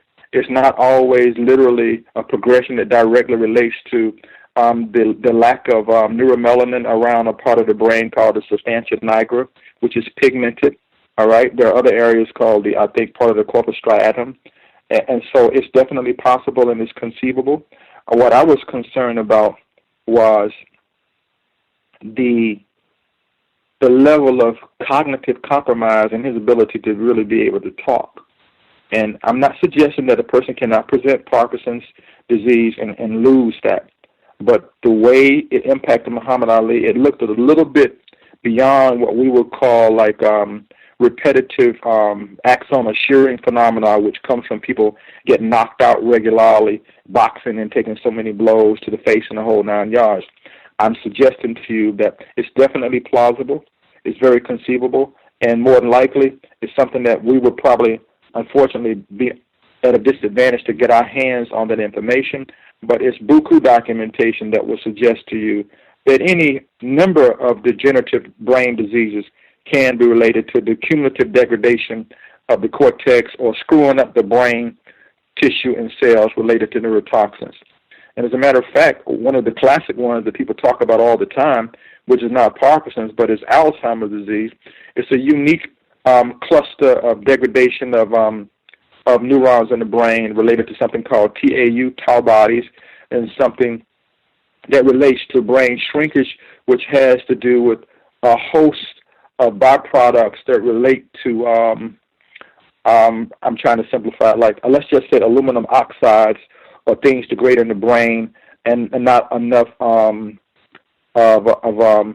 acetylcholine or things that would nurture the neurons in the brain called glial cells. They shrink up. So to break that down, imagine you having a grape, and when you cut open a nice grape, you see this little gelatinous consistency stuff inside of it. It's kind of like chewy and it's moist. But imagine a grape basically becoming a raisin. So that moisture is no longer in there. And so Alzheimer's disease degrades the brain diffusely throughout the brain, and depending upon what presents itself most, the person can have major memory lapses and a whole bunch of other things related to shrinkage of the cortex and some things that happen in the lower brain, i.e. the subcortical part of the brain. Parkinson's disease is associated with a cluster of nuclei in the brain that we call the basal ganglia, which has a lot to do with the motor skills and movement and things like that. Hence my general concern about the level of profound compromise in his ability to verbalize. I want to be very clear. That does not mean that it cannot do that. I'm suggesting to you that the level of degradation that impacted him to the degree that it did is absolutely profound and significant. And it's something that, unfortunately, we won't be able to get our hands on to prove definitively. And just use common sense. If you knew that there was a person that had the ability to influence hundreds of millions of people all over the world by talking and having notoriety and to influence political opinion, and you were corporate America, wouldn't you explore any kind of avenue you could to keep that person from talking? It's like when Martin Luther King talked about the Vietnam War, when Muhammad Ali talked about the Vietnam War. You follow me? And it's just like the average person that talks about World War II will tell you about the Japanese bombing Pearl Harbor, but they don't know a damn thing about the blockade that the U.S. and the alliance have put in place to deny Japanese access to oil, which prompted them to go bomb Pearl Harbor in the first place, because Japan was at war with a couple of other places, or neighbors, if you will. So they cut off her ability to get oil, and she's like, oh, hell no. So within 5 months to 6 months of them putting their blockade in place in the Pacific, Japan bombed Pearl Harbor. So what I'm saying to you is, when you think about war, and Vietnam was a war, and we did not win the Vietnam War, and the Vietnam War was a very, very problematic war because the Vietnamese had already kicked the French behind, and she beat our behind as well. And then you have one black dude saying he's a conscientious objector. He ain't going because of his religion. He didn't say he wasn't going because he was a Mormon. He said, I'm going because I'm a Muslim. And in that day, people weren't even calling Muslims. They were calling them Mohammedans, Muslims, all kinds of things, and calling it that religion that didn't believe in God. So you have to understand that for a brother that well-known, that popular, and that handsome, and that articulate, hey, man, all of the above is absolutely conceivable. Before I move to Prince, since you did mention Dr. Martin Luther King Jr., and there are those who have logically submitted that they think, strongly think, that Dr. King was assassinated not just for his outspokenness against the system of racism, white supremacy, but specifically for his critique of the Vietnam War. And I know John Potash, who's been a guest on this program more than once, in his book, The FBI's War on Tupac Shakur and Black Males, he cites the old man, underline point, because this is going to walk me right to Prince. But he has in his book about Dr. Martin Luther King Jr. that it is no coincidence, just paying attention to timing. We started this program off talking about time and place. The timing of the Orlando shooting, the timing of Dr. King, a year before he was assassinated, and I believe it's a year to the day that he was assassinated, April 4, 1968, he made his first public speech criticizing the Vietnam War and why this was unjust and just another facet of racism, white supremacy, targeting non-white people for violence and terrorism. Muhammad Ali was speaking out publicly against the Vietnam War in 1966, a year before Dr. King had given this public speech at the Riverside Church, I believe, in 1967. In fact, Muhammad Ali, that famous line about the Viet Cong ain't never called me nigger, he was saying that in 1966. So if you think people had a problem with Dr. King, and there are people that think logically and based on evidence, they did not want to see the Black Messiah. Isn't that in the COINTELPRO documents, FBI? We've talked about that repeatedly. J. Edgar Hoover, head person at the FBI, who destroyed Marcus Garvey and many black people. They did not want a Black Messiah. We don't want any loud black person talking about racism who could rally black people. Muhammad Ali, according to white people right now, was probably one of the most known people in the world for the last 40 years of his life, probably for a good half century, he was one of the most recognized people in the world. Just talking about possibilities of what could have been done to him, and maybe something happened, maybe it wasn't him taking a lot of punches that led to him having Parkinson's. We just read, I have said it consistently, one of the most important books I've ever read on racism, top 5 easily, shouldn't be higher than that. Everyone should read this book. Harriet Washington, Medical Apartheid. She doesn't just have a whole section in her book titled Murder of the Black Mind and evidence that this has been done on a wide scale. She has a specific passage that I said, I think this is 1A, 1B, one of the most important paragraphs in the book. She says, in high doses, bulkapinin produces catatonia and stupor, a statue-like state which Heath and his associates Harry Bailey, MD, thought would be useful for controlling violent prisoners. According to the memo, the CIA sought information as to whether the drug could cause loss of speech, loss of sensitivity to pain, loss of memory, loss of willpower, and an increase in toxicity in persons with a weak type of central nervous system. They tested the drug exclusively on African American prisoners whom Bailey routinely referred to as niggers at the Louisiana State Penitentiary, also known as Angola. I think we had a mention of New Orleans, Louisiana, and Katrina as well in this program.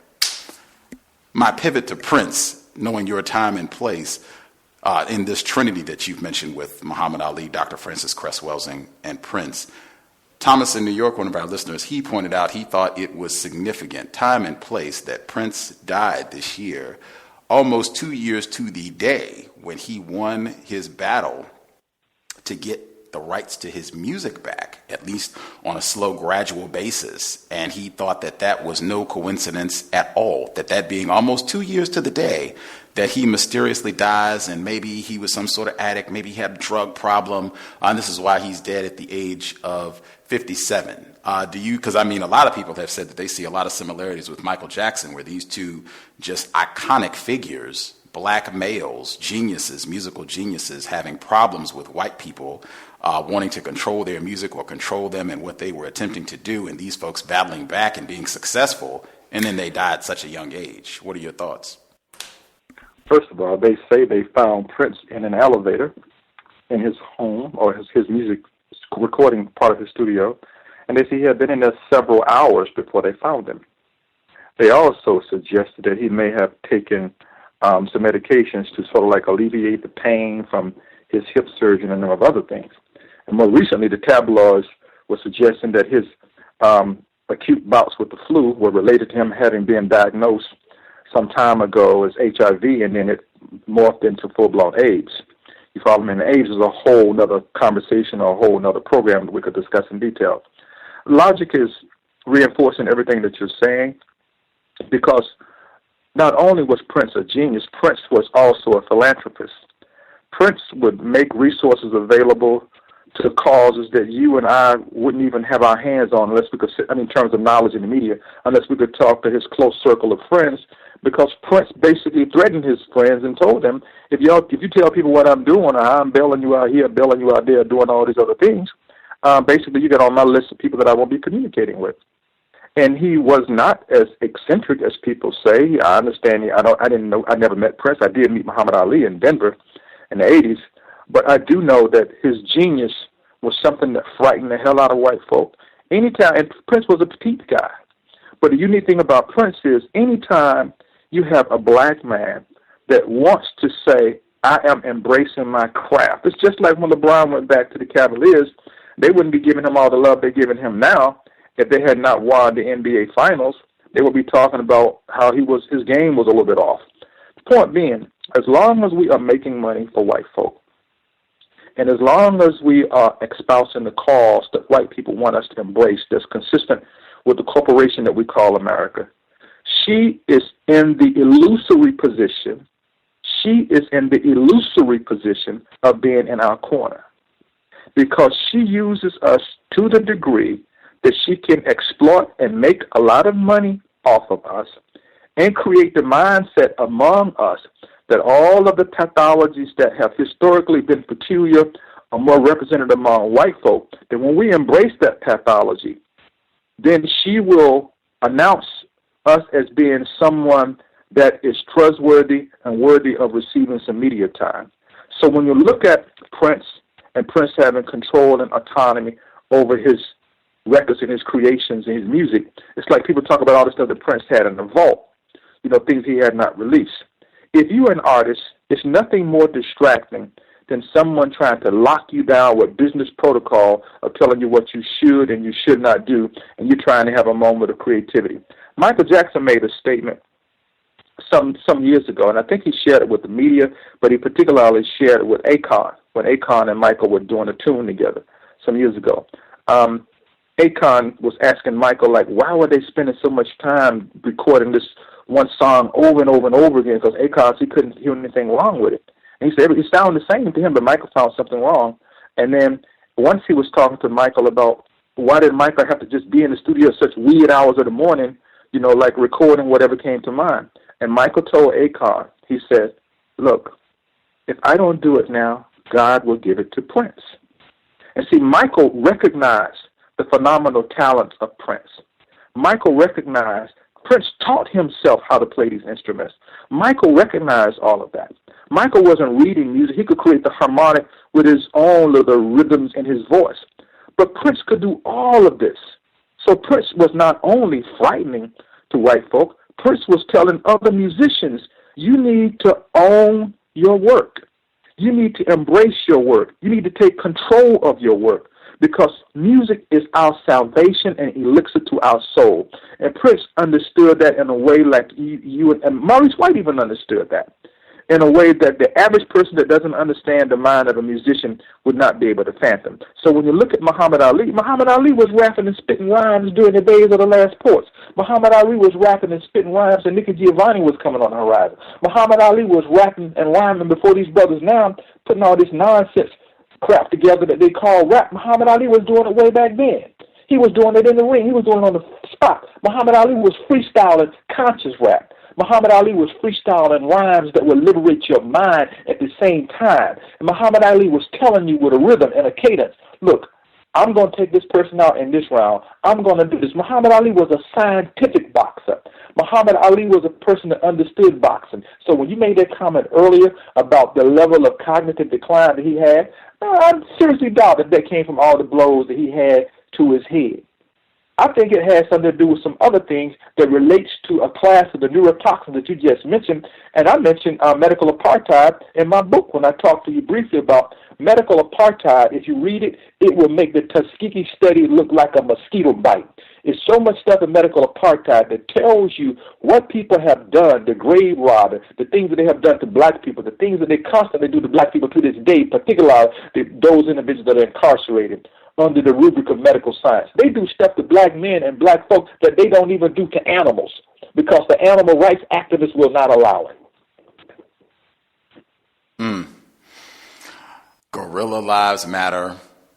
Alligators' lives matter. Black lives do not matter. And I think that even gets pointed out explicitly in the book a few times, that, hey, we can do this stuff to the Negroes. We can't. It's cheaper for us to do this to the Negroes than to the chimpanzees or gorillas. I think there have been a few lines that have stated that explicitly as we have moved through the text. If you have questions you would like to ask for Dr. Rasayon, the number to dial is 641-715-3640, and the code is 564-943#. Press star 6 if you would like to participate. The number again, 641-715-3640. The code is 564-943#. Press star 6 if you have a question. Please don't wait till the last minute. Go ahead and get your hand up now. You should also share the broadcast if you're on social media, Twitter, Facebook, Instagram, whatever. Tweet the program out if you think it would benefit victims of racism, particularly black people, to hear the broadcast, some of Dr. Rasayon's perspectives on things that have been happening related to racism, white supremacy. Thomas in New York, Did you have a question for Dr. Rasayon? You should be with us, sir.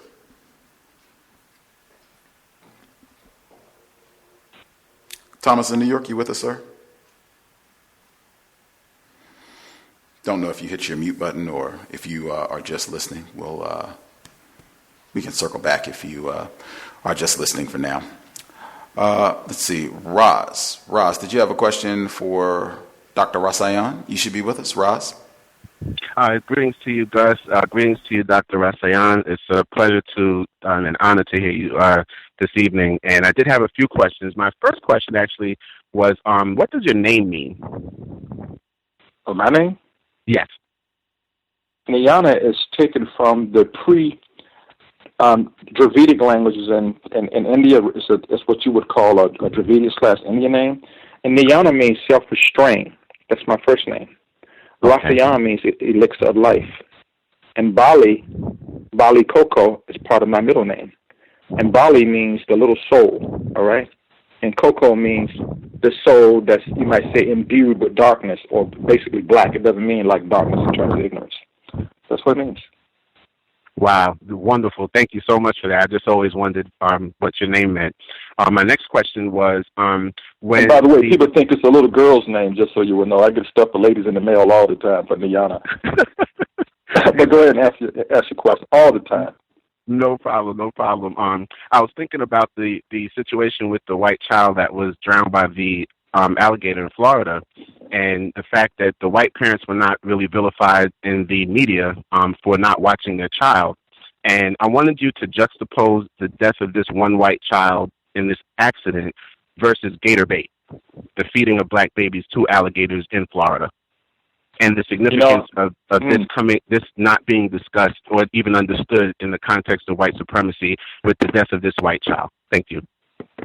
Brother, that's a profound question that you're asking. As a matter of fact, they used to actually prick the skin of little black babies and make them bleed a little bit and put them on oars when they would go out to get the gators, because the gators' hide, could basically make the person that was capturing and killing gators a lot of money.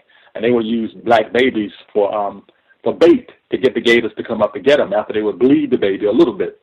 You're absolutely right. And that was probably times when they did that, probably maybe in the early 1800s, around something called Buzzard Point in Washington, D.C., which is probably about 3 to 7 miles from the capital in Washington, D.C., called Buzzard Point. And that's why it got that name, Buzzard Point. Now, how does that relate to what you just asked me? I'm about to share with you. I started off giving a rather convoluted narrative about the symbolism of that child unfortunately losing his life while he's near the Seven Seas Lagoon, which is man-made, and at the location at Lake Buena Vista in Orlando. The symbolism of that child is very symbolic, because I told you that that kid's father's name, Matt, okay, and Matt actually, the last name was Graves, and the kid's name was Lane Graves, L-A-N-E, Lane. And Lane, the etymology of the word Lane, Lane is literally, it means that the person that's born and placed on a path to oversee the deeds or properties granted to man. I'm talking about the Caucasian child, the little baby's name. That's what his name means, Lane. That means on the path of, all right? And Graves meant someone that would basically be charged with overseeing the properties. Now, his father's name is Matt, and Matt meant the gift from God, from Matthew. And his mother's name is Melissa, which means the bee or the honeybee, or Melissa could also mean the red rose. Now, the significance of that is that child, unfortunately, was with his father, and they were standing near where the gators periodically show up. But, if you know anything about gators just don't come snatch, prey for the sake of it. They get it for food, all right? And that, as I shared with you before, the average gator might not eat any more than 2 or 3 times a year, okay? Because they have a large size animal to digest. The symbolism of that translates into this. Disney World is a place where people go for fantasies. Disney World is a place where people go for sanctuary to get away from the realities or the stresses of the world. And that particular Seven Seas Lagoon is beneath the area where they call Magic Mountain, all right? And that area called Magic Mountain is where people go, for magic to take place. Alligators, crocodiles, in Egyptian mythology and their symbolism, they symbolize the actual nature of an animal that will do anything to sustain itself. And it also symbolizes an animal that is stealth, an animal that will surprise you, an animal that is brilliant, because alligators will hide their food. They will go and put their food down until it begins to decay a little bit, then they'll go and eat it. So when alligators do something, it's premeditated, it's well thought out. Now, the symbolism specifically, unfortunately, around the loss of that child is Disney is going to have to change their signage. Disney is going to have to actually tell people, other than do not swim in these waters or wade in these waters, they're going to have to post signs saying that there are alligators present. And if you know anything about alligators, wherever you put water, anywhere in Florida, the alligators will even get in your damn swimming pool. So the symbolism of us losing our children and nobody talks about it, you just brought it up, that gives us the avenue to say history doesn't even talk about when white folk use our little black babies for bait to get gators. History doesn't even talk about that alligators have been around, God knows, since the Jurassic period of time. We're talking about they've been around, they say, for millions of years. This is what they say. So the symbolism of that translates into, now we have to acknowledge that white folk, white couple, you came from Nebraska, and Nebraska means the place where there is flat water, because it's near the body of water. And unfortunately, they just didn't know any better, because Nebraska is taken from the Oto Indian word Nebraska, Nebrathka, meaning flat water. So they were down there probably chilling, hadn't even crossed their mind that there were gators in that water. So they got their unfortunate, distasteful vow, distasteful revelation. They lost their child in that setting, and they say that its father tried to fight off this gator. But keep in mind, I told you that father's name, Matt, basically means a gift from God. So you couldn't oversee your child that you had birthed through your honeybee or your red rose, and you were in a place that you thought was a sanctuary. So the symbolism of that translates into, unfortunately, it's very distasteful, but I have to say it the way it is, because their last name, Graves, coming from grave or grieve, which means steward, a person in charge of property.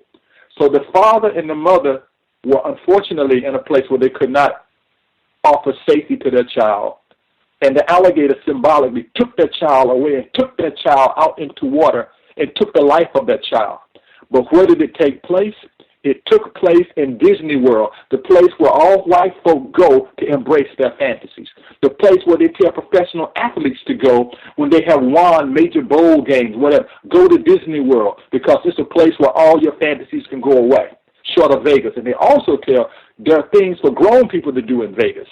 So the bottom line is, the Europeans decided that in order for them to find the gator that actually bit the child, they were going to use their science. So guess what they decided they were going to look for? They were going to look in the waters, and they were going to find the gator that had inflicted the bites on that child by looking at that gator's mouth to determine which gator had actually bitten the child. So they're counting the gators to figure out which gator did it, versus they created an atmosphere conducive for it to happen. And secondly, unfortunately, Caucasian people think that they can run from the,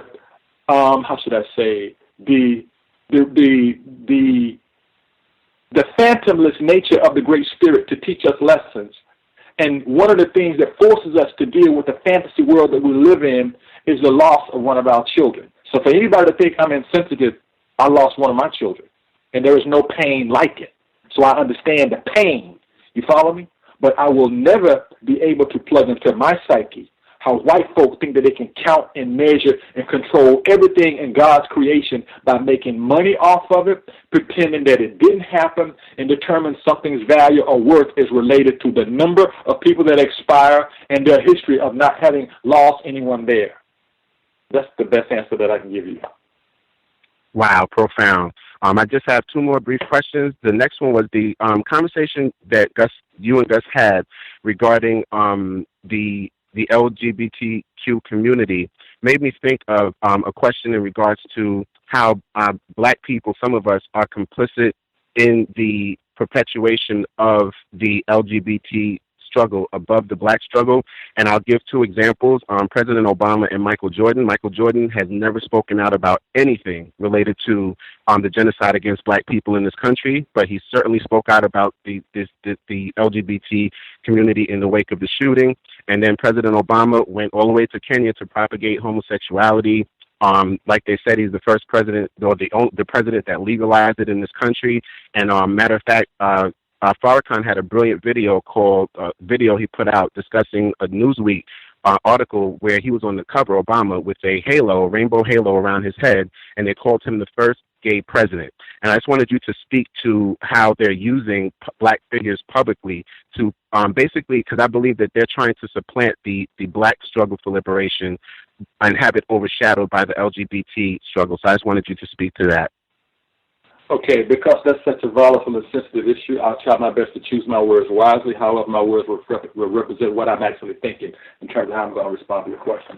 With specific regard to the LGBT community, in my personal opinion, I think that, as Gus alluded to earlier, he even said it, anytime we talk about the rights of anything that makes the rights of black people and the plight of black people secondary, white folk will give it ample media coverage, number one.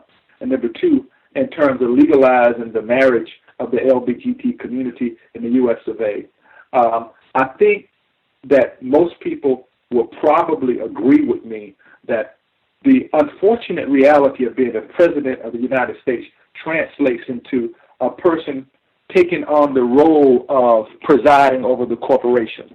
And America is a corporation. She's a business before she's anything else. She is a business.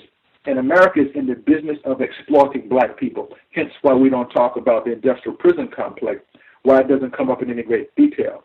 However, to the current seated president's benefit, he has done a number of things to try and not necessarily level the playing field, but bring attention to the plight of what has happened and continues to happen to African-American people throughout the U.S. of A. On the other hand, the media will probably do what they've always done, give that marginal to nil attention. Conversely, what he opted to do for the LGBT community, they're going to make sure that CNN, MSN, and every major newswork and global newswork give that ample coverage, because it sort of signals to the world that we have a quote-unquote person of color saying it's okay for the LGBT community to embrace all the rights everyone else has.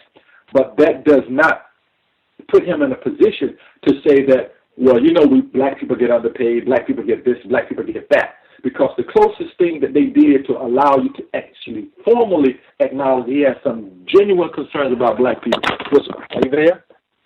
Are you there? And when he made the statement about if he had a son, he would probably look like Trayvon Martin. So in a nutshell, you have to understand the global media is part of the the global media is part of the corporation. So anytime anybody wants to say anything about the plight of black people anywhere in the world, we are misleading ourselves, and we think the American media is going to give that any airtime.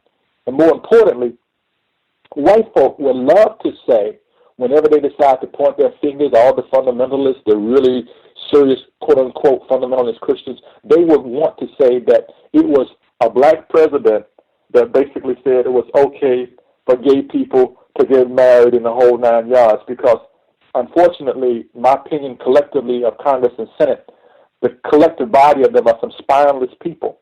They stand up for whatever they think is popular, like when Gus made the comment about, you hear people now in their campaign talking about gay rights and stuff for the LGBT community. And the final thing I want to say is, we find ourselves caught up with whatever the media spin becomes when we talk about the rights of black people. When we said Black Lives Matter, they start talking about White Lives Matter, policemen lives matter. So we get distracted because we do not have, as Gus reminds me from time to time, the kind of power and control over the media that we would really need to make a dent in the system of global white supremacy. And let me see, what else could I add to that? The only thing else that I could add to that is, unfortunately, a number of things comes with the job. And the job translates into, if you're going to preside over the corporation, you're going to pretty much amplify the collective wishes of the corporation. And whatever you bring up that is not in harmony with the corporation, A, will not get any media time, or two, it will get stalled on the floor of Congress or Senate.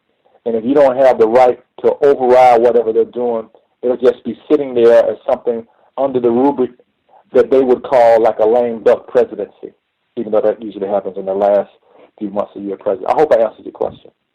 Yes, you have. And my final question, just based on the information that's been coming out about the Orlando shooting, there were people that were in the club that said that there was someone holding the door closed when they were trying to escape while the shooter was shooting. And from another source in Britain and a couple other sources here, they were saying that there were possibly up to 4 shooters in the club.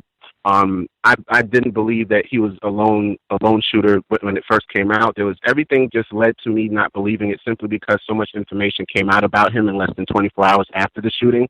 And looking at the timing of the incident, I have a sneaking suspicion, and again, this is not to take away from the 49 lives that were lost. It was a complete tragedy, but something in me is telling me that this shooting took place at the time it did to basically overshadow and supplant the Charleston incident, because literally, like Gus said earlier, almost all reference to that completely disappeared the moment this shooting happened. And there's been so many associations between Black people and the LGBT community and movement in ways that has never been done in American history. Would you agree with the fact that it's possible that this shooting might have been a setup, and part of the reason, not the whole reason, but part of the reason might have been to facilitate supplanting the African struggle for liberation in this country? Thank you so much for taking my call, and I'll mute my line. Thank you very much, Dr. Rasayon. Okay, I'll respond to that question that you asked this way because it's layered. I'm very much aware that there were several people that said they thought it was more than one shooter. I'm also aware that there were a couple of people that said they thought someone was holding the door that would lead to either the backside of the Pulse nightclub. And as a matter of fact, some people said the man was interviewed. He said that he was holding the door because there wasn't really anywhere for the people to go. They would run all out and trample all over each other, which doesn't make any damn sense at all. So I do agree with you that clearly the probability of there being more than one shooter is real and is found and is valid.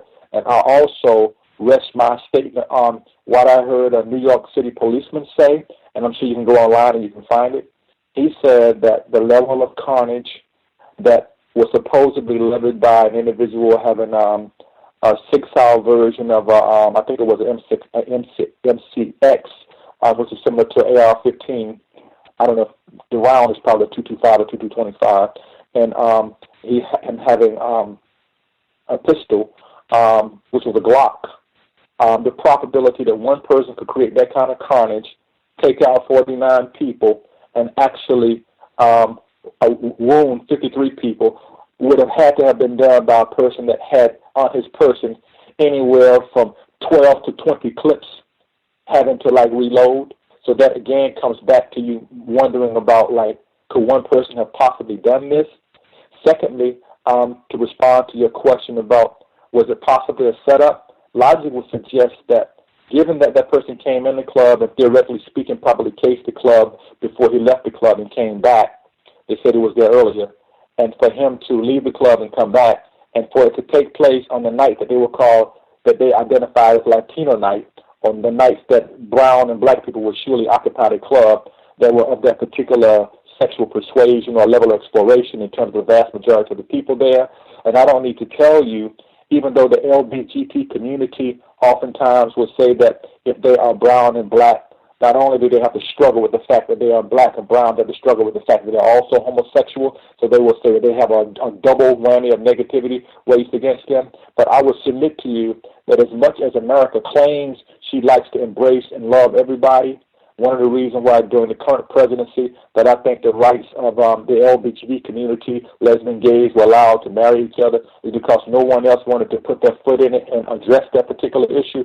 But specifically, I don't need to tell you that the stereotypical names for Blacks as being queers and faggots and gays in the Black community was something that for the longest was sort of like a hush-hush issue, and that brown and Black people would know someone that they said was queer or a sissy or whatever, and it was just something that was sort of like people knew about it, but nobody raved about this person was a flame or the whole 9 yards. Conversely, Caucasian people, they have these nights when they go all out with the gay balls, and they have the gay run of the town, the gay dances, and the whole 9 yards. So I think America is more comfortable talking about the collective mindset of the LGBT community when she can typecast those individuals as being brown and black people. And I think she's more comfortable talking about the LGBT community when she can say that they receive their rights under the presidency of a black man, versus probably 20 to 25% of the people on Capitol Hill are probably either in the closet or sneaking around on the periphery of the closet in terms of their purposes and what they like to do. And Gus did a program some years ago about how the Greco-Roman society loved these little porcelain dolls. It's just like the gladiators fought in the nude, because the Romans were known to be preoccupied with little young black, not little young black, but young males to embrace their homosexual activities. And also the guy that was the coach at the, was it in Pennsylvania, the kinds of things that go on all the time among that particular group of people, like Gus made a comment earlier about the general obsession with necrophilia and a number of other things. So I know I'm kind of like navigating around your question, but I do want to point out that I do think very candidly that the issues that impact the LGBT community are basically put before us to distract us and redirect us from the attention of the issues that impact the historical acts of terrorism that are waged on black people. And I also think that a lot of things that are going on in the news right now are literally designed to keep our attention off the refocusing on the assassination of Clementine Pinckney in South Carolina. Appreciate that, Roz. Let's see. The caller, I think this is S. S. Did you have a question for Dr. Rasayon? You should be with us. Good evening. Can I be heard? Yes, sir. Good evening, Dr. Rasayon. My question is, when I observe other victims of racism, myself included, it seems to be widespread cognitive dissonance, some sort of almost like a neurological impairment. And I wanted to know, as a neurological scientist, if you have any suggestions of what an individual can do to maybe go about the process of obtaining some diagnostic exams to determine their level of neurological impairment, and some strategies on how to repair that, whether it be nutritionally or medicinally. If you had any suggestions what other victims of racism could do to combat that. Okay, and you did say cognitive dissonance, correct? Correct, sir. Okay, so listen, and I know you're saying neurological, but you also, in a nutshell, you kind of mean like what's happening with their ability to engage certain subject matter at a conscious level and actually deal with things the way they are. And beneath that question, you're asking whether or not there might be some kind of neurophysiological anomaly or something going on inside of their brain and their physiology that make them prone or disinclined or to stay very vulnerable to maintaining this dance of cognitive dissonance with realizing I'm black, but there's certain things I'm not able to embrace because it's contrary to what I need to do in order to navigate the system of white supremacy and or get paid and maintain my job. Is that also inherent in your question? Yes, sir. Okay, so first of all, remember this. In the first Roots that came on television, there was a line in the Roots that Fiddler shared with Kunta Kinte, with his character, LeVar Burton, Kunta Kinte. He said, "Don't eat the white man's food." You know, and it was like the white rice, the white sugar, the white flour, and the Kunta was pointing that out to Fiddler, that the white man's food isn't good for you, and clearly that included pork. So, but everything white sugar, white flour, white salt, everything white, including white milk. So one of the things that people of color need to do is, and I know a lot of black people are confused by this, but you do not need to eat the white man's food. The white man's food is for the white man. And believe it or not, the white man's food also includes eating a lot of heavy meats. You follow me? That's not part of our regular diet. We were not people that were wrapped up into a carnivorous diet because we had stuff from the river that was nearby. We had stuff that grew in the ground that we could eat, whereas the brothers that lived up in that cold, damn climate in Europe, in that ice climate that they lived in, they had to eat a lot of animals because no foliage grew. You follow what I'm saying? So you need to get away from his diet. Secondly, you need to start reinvesting in listening to your own music. Literally, your own music that you know is compatible with what you enjoy and what is soothing to your soul versus what they tell you is popular and what they play before you, because really a lot of conscious music and music that's good for your soul doesn't get any airtime. And if you don't know about how to go online and find that kind of music, you won't be able to find it, because the real conscious artists that are doing things for you to keep your spirit on point, they don't really get any airtime. Now, in terms of what a person could actually do, that's a good question. I would suggest to you that it's such a common sense thing. The common sense thing is this. Black people in particular, young black men, need to stop parking their ass in front of video consoles playing video games all the damn time when they are young men leaving teenagehood into young adulthood, like from 19 to 30 years of age. They need to stop locking themselves down playing damn video games, literally. Because you do a lot of movement with your thumbs and processing things that might help you get a job later on, probably flying a drone for the government, but you're not doing a damn thing to reinforce your brain, creating more synaptic connections for your brain to become more sophisticated. And by that I mean, if you don't use it, you lose it. So if you do stuff that doesn't stimulate your brain, you're going to become more cognitively impaired. And in addition to that, we need to damn read. Most black people, we don't read jack diddly other than our text messages and occasionally our emails. And the other thing that you need to do is you need to take your butt to the bathroom when nature tells you need to go to the bathroom. By that I mean, I know if you're on the metro, the train somewhere, you're out in public going from point A to point B, you're not able to go. But when you get up in the morning, you need to answer nature's calls. You don't need to be procrastinating. You need to start running into these places, eating these fake pizzas that they tell you are pizzas at all these other places that they call pizzerias. I'm not going to name any of them. Because real pizzas like they serve in Italy, it looks like a damn dish with vegetables and stuff in it with a thin crust dough and maybe some good wine behind it. But we run around eating all this dough and this damn cheese that comes from cows that have received all kinds of shots and injections. So we're giving ourselves brain damage. And as we give ourselves brain damage because of the choices we make at the dinner table, we need to stop pointing at Caucasian people. One of the first things that Muhammad Ali talked about when he talked about becoming a Muslim, he talked a lot about how to eat to live, and he even had the message to the black man, the book in his hand, about how black people ate. We eat food that white folk tell us is food, but it's basically dead crap, garbage in and garbage out. Now, with regard to the cognitive dissonance, we need to talk to black people on a regular basis with some respect. We need to stop assuming that every black person that we see that does not dress like us, that does not use the Queen's English like us, that does not have the academic training that we have or the same zip code that we come from is beneath us.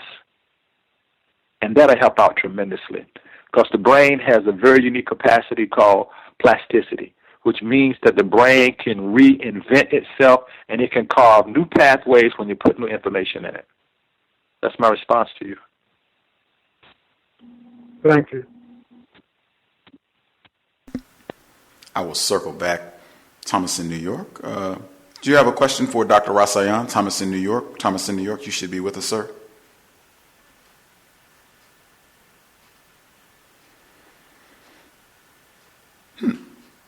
Perhaps he... You know, Gus, while you're getting your questions, if I may say something for about 90 seconds, I'd like to. Can you come back to me, please? The board is already open. You have a question waiting. He said we could come back to him, so proceed if it was something you wanted to add in, Dr. Rasayon. Remember, you had given me this list of things to respond to. I just want to point out that it is interesting that the Roots came on television, the new Roots came on television to remind black people of Alex Haley's, search to find his family. But the unique thing about this Roots particular series, and though it was short, it was pretty graphic. It pointed out that there was a lot more going on in Africa than was portrayed in the first Roots series. It pointed out that Kunta Kinte's character had a zest or desire to go and get an education. And it also pointed out to you how vile and how heinous Caucasian people were in terms of what they did to black people. But the thing that's unique about the timing of them airing Roots, it translated into, would we be discussing what happened in Charleston if we're sitting around looking at Roots, looking at a program that was aired over and over again on different networks and different stations, so that we have our attention embedded in something else? So I want to point that out. Black people need to start learning how to navigate life, to live life, instead of reflecting on what has historically occurred, unless we're going to use history as a barometer, an index to establish our heading so that we will know where we need to go. So we're going to bury ourselves or find ourselves immersed in history. Let's use history so we will not repeat the same mistakes that we made before, and let's use history to get a heading to be clear about where we need to go, rather than just having a series of hollow, pumped-up conversations about, wow, is that how it really was? So the question becomes, what are you going to do now? Are we going to let it go away that was basically a political assassination that took place in Charleston, South Carolina, and allow ourselves to be sidetracked to talk about what happened in Orlando? I just thought I'd inject that. What's your response to people who would say the remake, the reboot, re-imaging of Roots, that's what that was about? That was about us get a bearing to help add some historical context to some of the issues that we're seeing right now. 2016, Freddie Gray, Sandra Bland, Miriam Carey, to help us understand the historical context of racism, to help us get a bearing to solve some of these problems, that's what Roots was an attempt to do for black people. I wouldn't have any issue with that. I think that's an excellent point that you make. The only thing that I'm trying to amplify is that what you just pointed out is real and it's in our face. And I have found, unfortunately, that when I'm engaging in my quote-unquote group of intellectual peers, that we have a tendency to intellectualize these issues. And when we intellectualize them, they still become abstract, or that happened back then, versus juxtaposing upon what happened in Roots to our reality today. It's like, what's the gentleman's name that was shot in the back, I think 7 or 8 times before the massacre in Charleston? Walter I think Scott. It just happened weeks before. Walter Scott was shot in his back. And then what happened in Charleston, we talked about what happened in Charleston. And then we didn't talk about anymore what happened to Walter Scott, nor did we talk about Reverend Clementine Pickney's position around pointing out that he wanted policemen to basically wear cameras on their uniform so that it would serve as a general deterrent. I don't think they could turn them on and turn them off, so that we would have a record of what they did when these things took place. So your point is well taken. I think that's an excellent point. I think it's an excellent catalyst to remind us from whence we've come and what has gone on. I just think that we need to be mindful that we need to steer clear of turning it into a dialogue of intellectual discourse versus a tool to remind us of what we need to do today to prevent crap like that from happening today. Because Atlanta and Chicago, they traffic not only a number of Caucasian women, but they traffic black women on a regular basis. Our young girls in places like Atlanta and Chicago, these young kids, they become victims of trafficking, and they become victims of pimps picking them up. So the point that I want to make is we have a number of issues in front of us that we need to address so that we will not just have a conversation about something that happened with no sense of application. Are you following what I'm saying? Wow. I was going to ask a question, but I think I'm going to pivot because I saw someone else dialed in, and then I can swing back and get Thomas in New York as well. The caller at 2960. Did you have a question for Dr. Rasayon?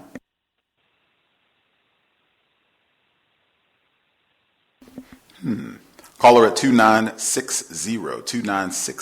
Did you have a question for Dr. Rasayon, or are you just listening?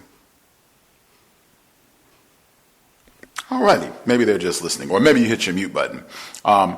The question that I was going to interject, and I still have not seen Roots. I've been very clear on my stance on that I'm suspicious of the bevy of films depicting black people in bondage and being raped and abused by whites. And then we go from watching Django Unchained or 12 Years a Slave,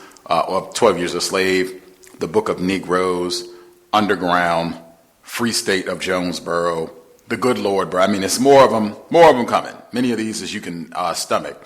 That we go from watching that to watching, snuff flicks of Walter Scott and Sandra Bland and Tamir Rice and Eric Garner and Marlene Pinnock, the black grandmother who was pummeled by a white highway patrolman in California in 2014. And on and on and on. I just have no interest. I'm with you. I'm about application, and I don't even think that if I was going to study the earlier periods of white supremacy, slavery, enslavement of black people, I would start with documents that are more factual than Roots, the film series.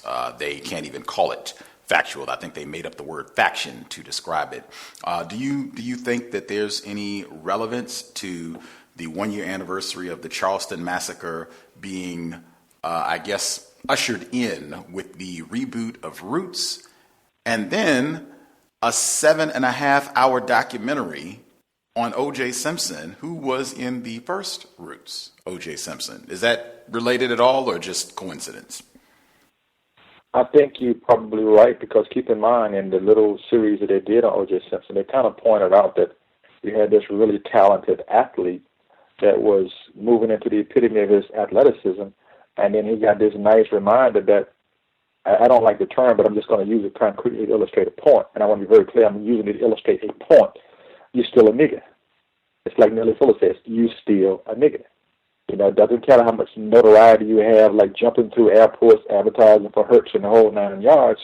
When you do anything that basically points out that you are suspect, even though you were acquitted of the murder of your ex or your wife and her boyfriend or her friend, we want to remind you that we're going to come after you, and no matter what you do, if there are no laws on the book, we're going to create laws. And if we don't have laws that we can create, we're going to create a scenario so we can lock you up anyway. So in terms of, I think I don't know if he was Fulani or what when he was in Roots. I know he was running in Roots, and it was basically the father from the daughter in the village that Kunta Kinte had met during part of the passage. But the symbolism translates into, I think white folk oftentimes exploit us so incredibly well that we don't even know we're being exploited, because they will identify, like take empire, you follow me? They would take a few of us and basically say, well, these black folk got jobs, you had dancers, you had musicians, you had them, and then we would get lost in the distractions of entertainment, because they train us to find value in things that are contrary to us being conscious of who we are. And in that training process, it's just like probably maybe 5-6 years ago, there was a magazine cover. I think LeBron James was on the cover, and they had him somewhere juxtaposed near a white woman, and they had kind of depicted him like he was King Kong or something like that. And they train us like they will be retraining us with this new Tarzan movie that's coming out with Samuel Jackson in it. And as you said, I think there is very little value in those particular movies other than training us to react and discuss those things to the degree that it distract us from things like what happened in Charleston, South Carolina, to distract us from having think tanks about how do we prevent a Rosewood, to distract us from how do we prevent all of the heinous and vile things that are cited in Medical Apartheid by Harriet Washington, who's a medical ethicist, to distract us from having conversations about these kinds of things that continually happen to us. And I think, unfortunately, even the way we're talking about it right now, in my person, within my soul, it's not even enough fire in what I'm saying to try and illustrate the magnitude of the kinds of problems that we face as a people. Like right now, the Zika virus, they're talking about coming up with a genetically modified mosquito to nip the vectors or the mosquitoes that carry the Zika virus in the bud to get rid of them. But they pointed out to people, like, if you've encountered someone, if you go here, you go there during the Olympics, you shouldn't be having sex because you don't know whether or not you got bit by a mosquito. So I think that's designed to take care of the brown people. You follow what I'm saying? Because microcephaly, there's the shrinking of the brain and so forth. Nobody wants to have a child. They know the child is going to be microcephalic, which basically means the child might not really walk. The child might pass on an early demise, a whole number of things. So these people are constantly doing crap to us. And so when they give us these programs on television, these series of programs, and we sit around and intellectualize about it, I think they distract us from the goals of the global system of white supremacy. And I'm always on point looking out for it. And I just want to underscore when I talk to you guys about that Gator incident with that little unfortunate loss of that Caucasian kid in Disney World. I mention that over and over again, and the theme of what I'm talking about is because our king and Muhammad Ali, our queen and Dr. Frances Cress Welsing, and our prince in Prince being part of the other part of the Trinity, the angles of the triangle, the sacred triangle, we have to deal with our plight as a people by evoking the spirits of the people that we have physically lost in this realm, because they can still help us. They can still help us as we elevate their work from the other side through our bodies on this side. We can still do their work. But what we fail to do is do their work. We get distracted with these programs, and then we talk about these programs, failing to realize that a program has one primary objective. A program is designed to program you. Context of white supremacy. I will double back. Thomas in New York, did you have a question for Dr. Rasayon? Were you able to speak now? Good evening, Gus. Good evening to you, Dr. Rasayon. I did have a question, and you kind of started touching on it in the last one, so I just want to know, as a neuroscientist, what exactly was his thoughts about the Zika virus? And I see now that it's in Puerto Rico, and it's affecting people at a higher percentage than it was in Brazil. So I just wanted to know, I mean, obviously it's going to eventually get this way. Might not get as high as New York, but it'll definitely be in Florida and the South. So I just wanted to know what exactly did he think about the Zika virus, and exactly what effects will it have on someone who isn't pregnant? Hey, Gus, could you kind of like condense his question? Because part of what he said I heard, and some of it I didn't, but could you kind of like just give me the essence of his question so that I can respond specifically to it? I know the latter portion of it in terms of what effects the Zika virus could have on a non-pregnant person. If I heard him correctly, I think he had said he thought some of this, he also thought that this might be something that is being used to impact non-white people. Just make sure, because it did seem like your volume dropped a little bit. What was the first part of your question, if I heard the last part right? What effect do you think, Dr. Rasayon, what effect this might have on individuals who are not pregnant? Is this better? Give us another. Is this better? Yes, sir. Okay. I'm talking directly in now. My question was, I wanted to know, as a neuroscientist, what was Dr. Rasayon's take on the Zika virus?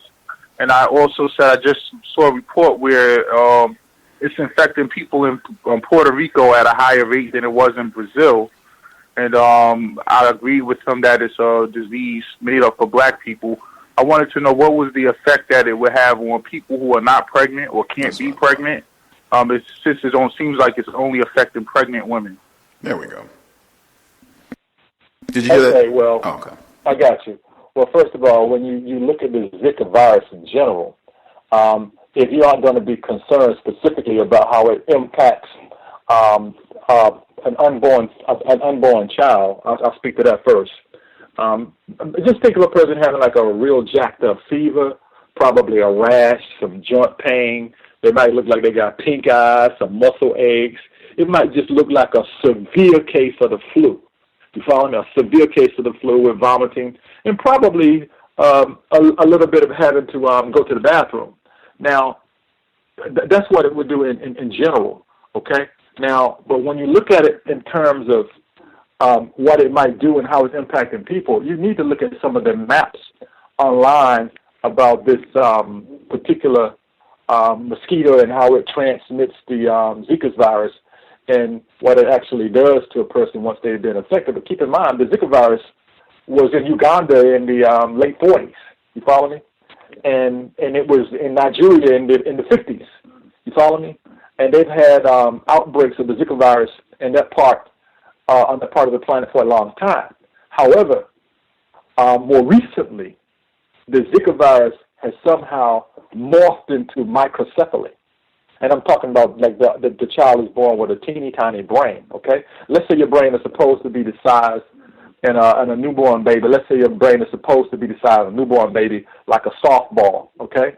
But your brain is not the size of a softball. Your brain basically becomes the size of like maybe a golf ball to a damn baseball. I'm just using that to give you an idea, okay? So if you have that kind of compromise in the brain, then you're going to have all kinds of other kinds of problems because what goes on in the brain determines what goes on with the rest of the body. Now, in Central and South America, the Caribbean, and Mexico and other places, I think the spread of the Zika virus is going to proliferate. I think it's going to expand.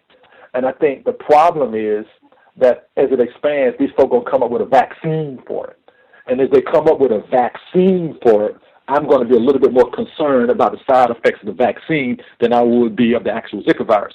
Now, specifically, if a woman is not with child and she's not able to have a child, I think you can lean more toward the symptomatology that I told you earlier about what would present if a person actually has the Zika virus. And once they've had it, to a degree, you can pretty much say that the person is going to develop a degree of not necessarily immunity to it, but it's not going to have a pronounced effect on them other than what I already told you, like the fever, the rash, the joint pain, muscle pain, and headache, stuff like that. So it's not going to be a problem. The final thing I want to say is I think it's going to have an impact on women, brown women in particular, receptivity to be intimate, particularly with so-called unprotected sex without a barrier. And I think it's going to make a number of people a little paranoid about engaging in sex, and I think it's probably geared toward brown people because, you know, brown people are really having babies of the yin-yang in the U.S. of A, and America's concerned about the browning of America. And the final thing that I think is, I think that what I just mentioned about the actual immunization, in my opinion, would be more problematic than the actual Zika virus alone because you haven't got to worry about a widespread epidemic of people having babies that have microcephaly. So I think it's something that we need to be mindful of because these people have gotten some money to work on a vaccine for it. And I got reservations about any kind of vaccine that these folks come up with. I hope that helps. That answer your question, Thomas in New York? Yes, it did. Is it okay if I ask another question? Sure. You might have touched on this. I just wanted to know his pick. What did he think about this year's election, and who did he think was going to win? If you answered it, it's okay. That's something that I don't even really. I'll put it like this. I think black and brown people are kind of like, well, we really hope that the lady wins. We really hope that the lady wins. All right. And my position is this. I said, and I'll say it again. America is a corporation. Now, I don't know that really wealthy white guy's name. He has a lot of money. He's an old guy. Is his name Buffett? You know his name, Gus? Warren Buffett. White guy? Warren Buffett. Yeah, Warren Buffett said that he was talking to, I would just say, his constituents, the people that listen to him in terms of how he tells them they need to invest in stock. And he said it doesn't really matter who wins the presidency. Because, in a nutshell, America is still a corporation. And the level of stability that has happened, if we call it stability, with regard to the economy in America, it still will take whoever gets in office X amount of time to screw it up or to botch it. All right? Now, that's what he says. Now, what I would say personally, I would have some real concerns about everybody's general concern about the guy that manages money. Because rather than me talking about either one of them, and I'm trying not to knock either one. I just use Malcolm's analogy. Would you prefer to be, well, he didn't say it this way, I'm just going to paraphrase it. Would you prefer for somebody to stick a katana sword in your back or someone to stab you in the back with a pocket knife? You follow me? Would you prefer to be stabbed in the back with a katana sword or stabbed in the back with a pocket knife? Either way, you're going to get stabbed. You follow me? And if you pay attention to the symbolism around it, you can do a lot of damage if you stab somebody in the back with a pocket knife if you hit their kidney, okay? and if you hit another vital site in the back, right? And, of course, you can do a lot of damage if somebody stabs you in the back with a katana, a long sword. So I'm saying to you, even though I'm going to vote, I'm going to vote, but I'm going to sit and incubate it on a lot. But you ain't got to worry about me voting for the guy at Trump Towers, okay? So that's the best way I can answer your question, is because I think people should vote, because if you ain't going to vote, then you don't need to complain about the outcome of the shit. But the bottom line is, it's almost like I just told you about Malcolm's thing. You might be choosing clearly the less of a very, very obvious, distasteful, in your face evil compared to one that you might be a little wishy-washy about. Am I answering your question? Yes, you answered my question. Right on. The call, I saw someone they had dialed in. It looked like they had a question, and then I don't know if they got disconnected or what have you. If you had dialed in, you had a question for Dr. Rasayon, you should get your hand up now as opposed to hanging out and waiting until the end of the broadcast. Just double checking the caller at 2960. Did you have a question for Dr. Rasayon, or are you just hanging out listening? If that's fine. If you're just listening, that's fine too. But 2960, did you have a question, or you just listening? Well, I had just came into the conversation late, so I was just listening for now. So. Grand, not a problem. Good to hear from Princess as well. Let's see. I don't see the other person, so I can go back. Roz wrote in.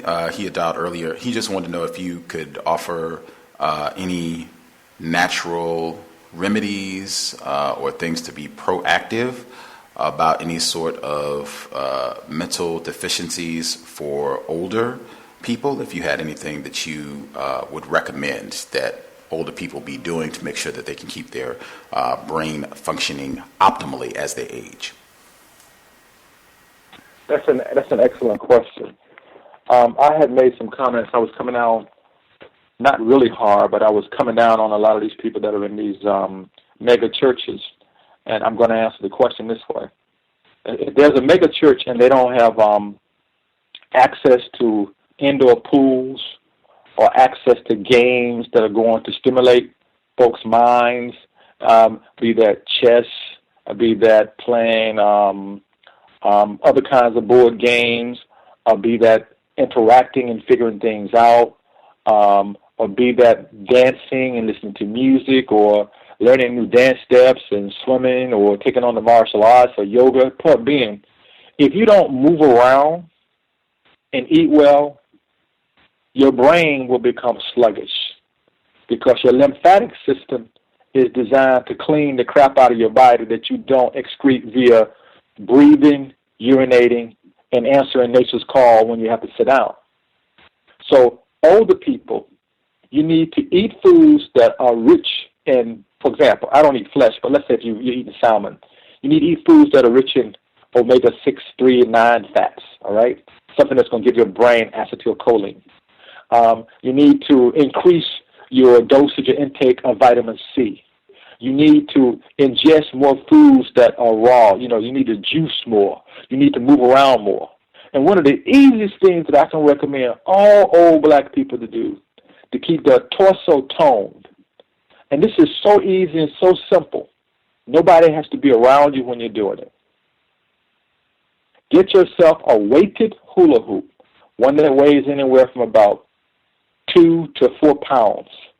Hula hoop. By yourself. That is, if your heart will allow you to.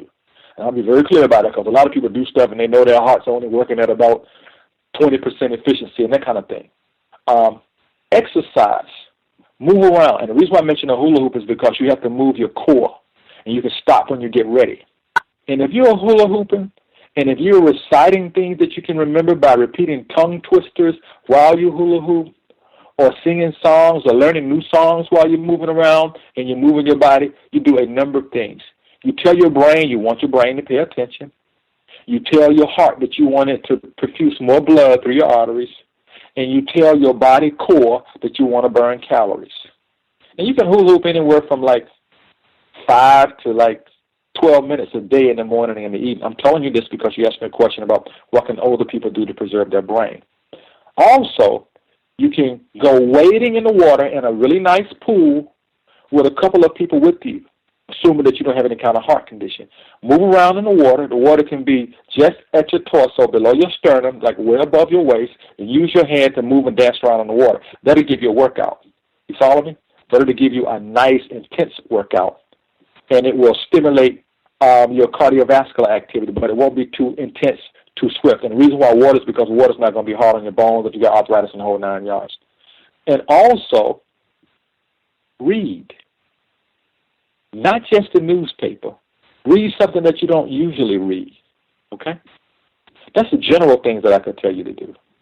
And don't let your blood get constipated. Because if you get constipated, your blood is going to become more acidic. And when your blood is becoming more acidic, your body may by default become a little bit more lethargic. And constipated meaning if you ain't going to the bathroom every damn day, every time you eat, your butt's constipated. So you need to answer nature's calls. Final thing I would say to you, if you live anywhere where you can comfortably go outside and get a breath of fresh air near foliage, I don't mean outside the window in an apartment complex and ain't nothing out there but polluted air from the traffic, where you have some foliage, is to deep breathe. Deep breathe. Inhale through your nose slowly and exhale through your mouth. That'll definitely keep your brain fresh. Right on. And specifically for any folks who might have older family members, folks that they care about who might be suffering from dementia, any natural suggestions that you could offer? Well, guess what you could do? First of all, there's so many different kinds of dementia, right?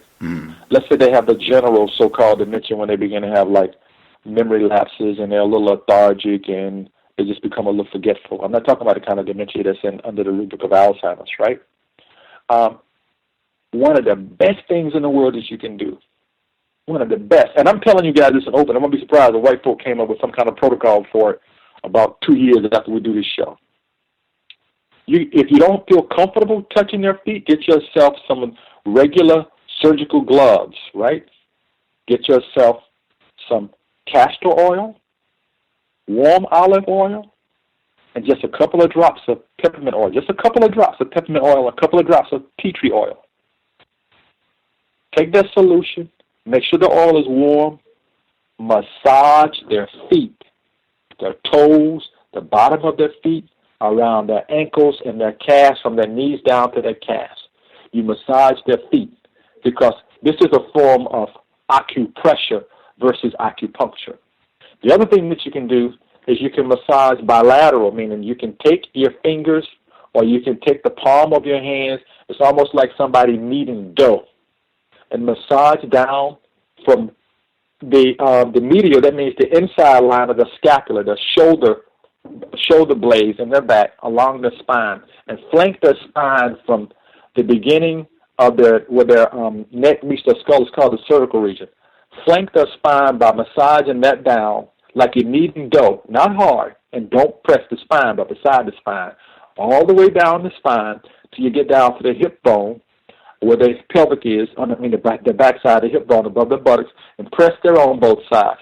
And ask them to breathe while you're doing it. If you massage their feet and do that, you're stimulating the central nervous system. You tell them parts of the body that they typically don't use that might become a little squeaky, a little lethargic. You're sort of like breathing life back into their body, and you have them to breathe.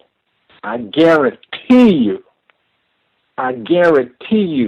within 14 to 21 days, unless they have some distinct, clear, debilitating variant of dementia that's progressive, you will notice a change in their behavior.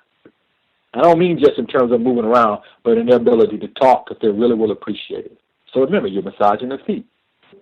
You're not hurting their feet. It's almost like you're gently cracking their toes. You're putting this emollient on their bodies to like add elasticity back to the skin. And you're telling the lymphatic system that you want it to continue working, because when you get older, your lymphatic system doesn't work as hard as it usually does because you're subject to less, you're not moving around as much. You're not interacting as much. So things kind of get a little lethargic, a little lazy. I guarantee you, I know, you notice a change in it. I played music for them. I forgot that. Play music for them, right on.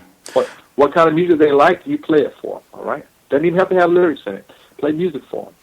And if you know they don't hear well, turn the music up a little bit. And let them know that you think they should listen to some music every now and then. If you want to rub it in, find out what kind of music they really like and play that music for them. I'm not telling you what I think. I'm telling you what I know as a neuroscientist. I'm telling you what I know. Not what I think, but what I know. Caller at 0423. 0423. Did you have a question for Dr. Rasayon?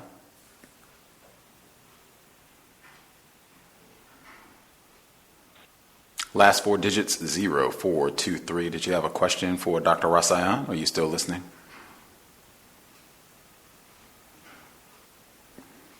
Wacky. I don't know. Hear me? Yes, ma'am. I'm sorry, I don't know what's wrong with my headset.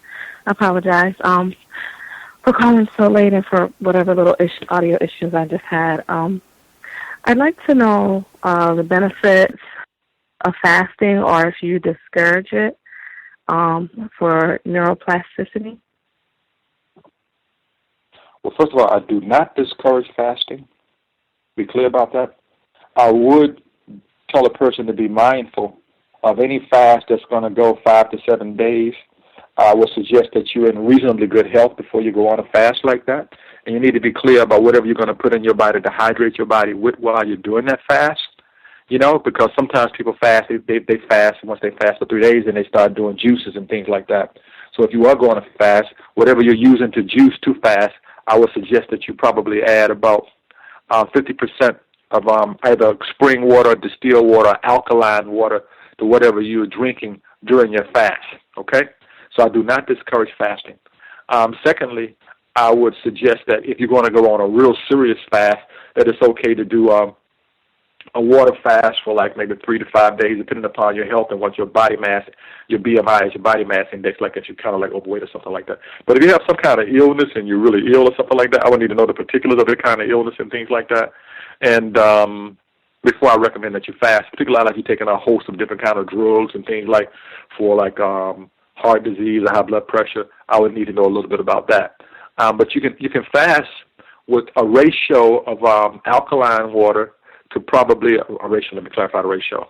You can fast with about 50% alkaline water to about 20% of pure coconut water, and if you can find it, pure maple water.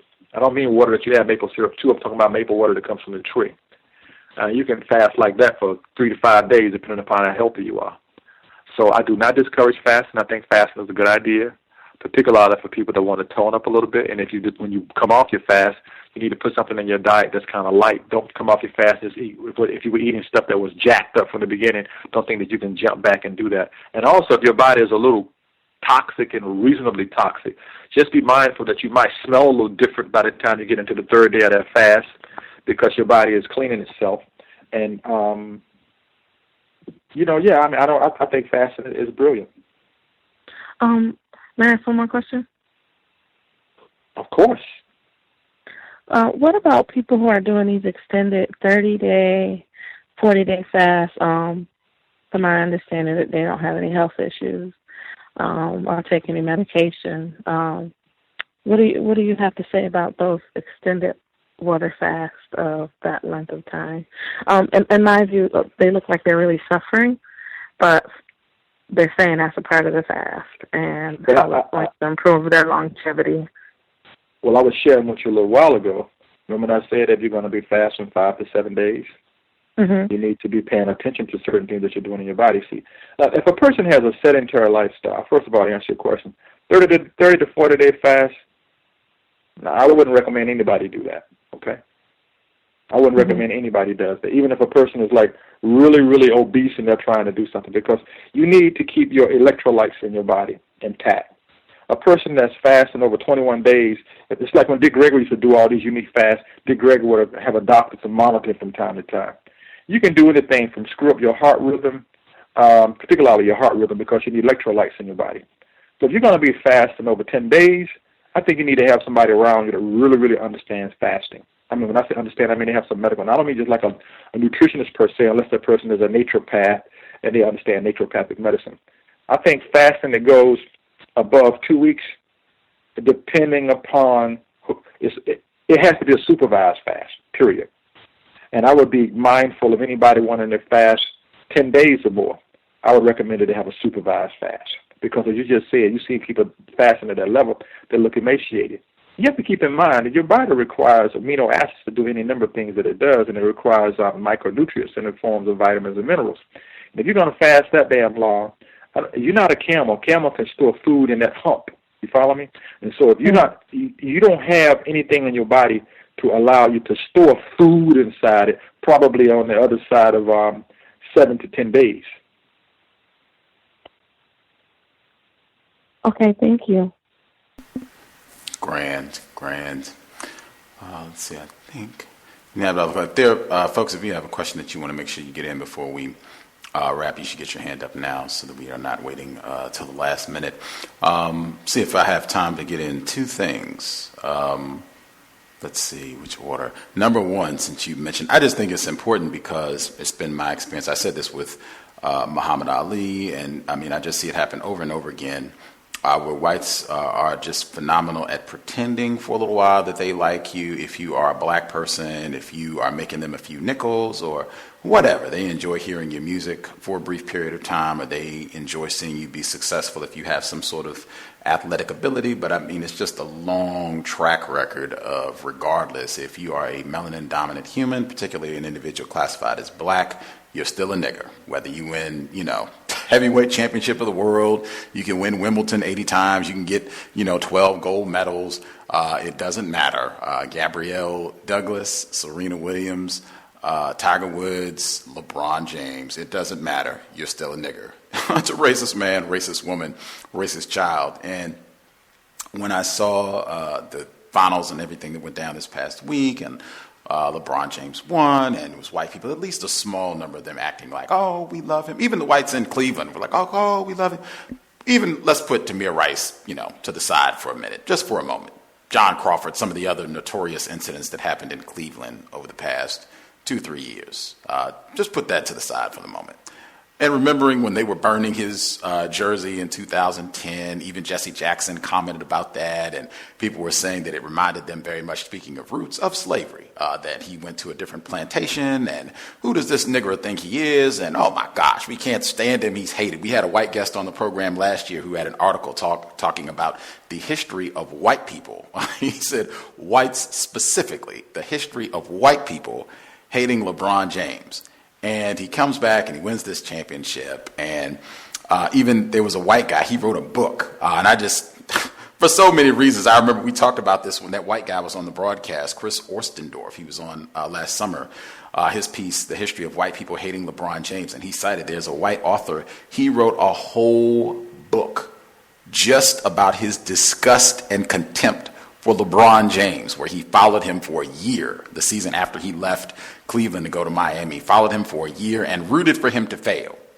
And he titled it The Whore of Akron. That's the name of his book. And that's his claim to fame. They talk to him and get his views, and he says he forgives LeBron James and he's so happy they won now and blah, blah, blah, and all this other nonsense.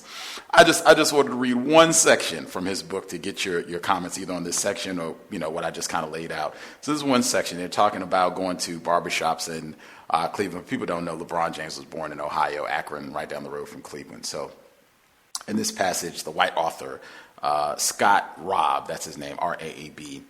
So he's in a barbershop in Cleveland. They're talking about LeBron James. He's one of the guys he's talking to. His name is Dimitri. So he says, Dimitri's quiet. He's pondering what to put on my head. Dimitri's a LeBron hater, so I've left it up to him.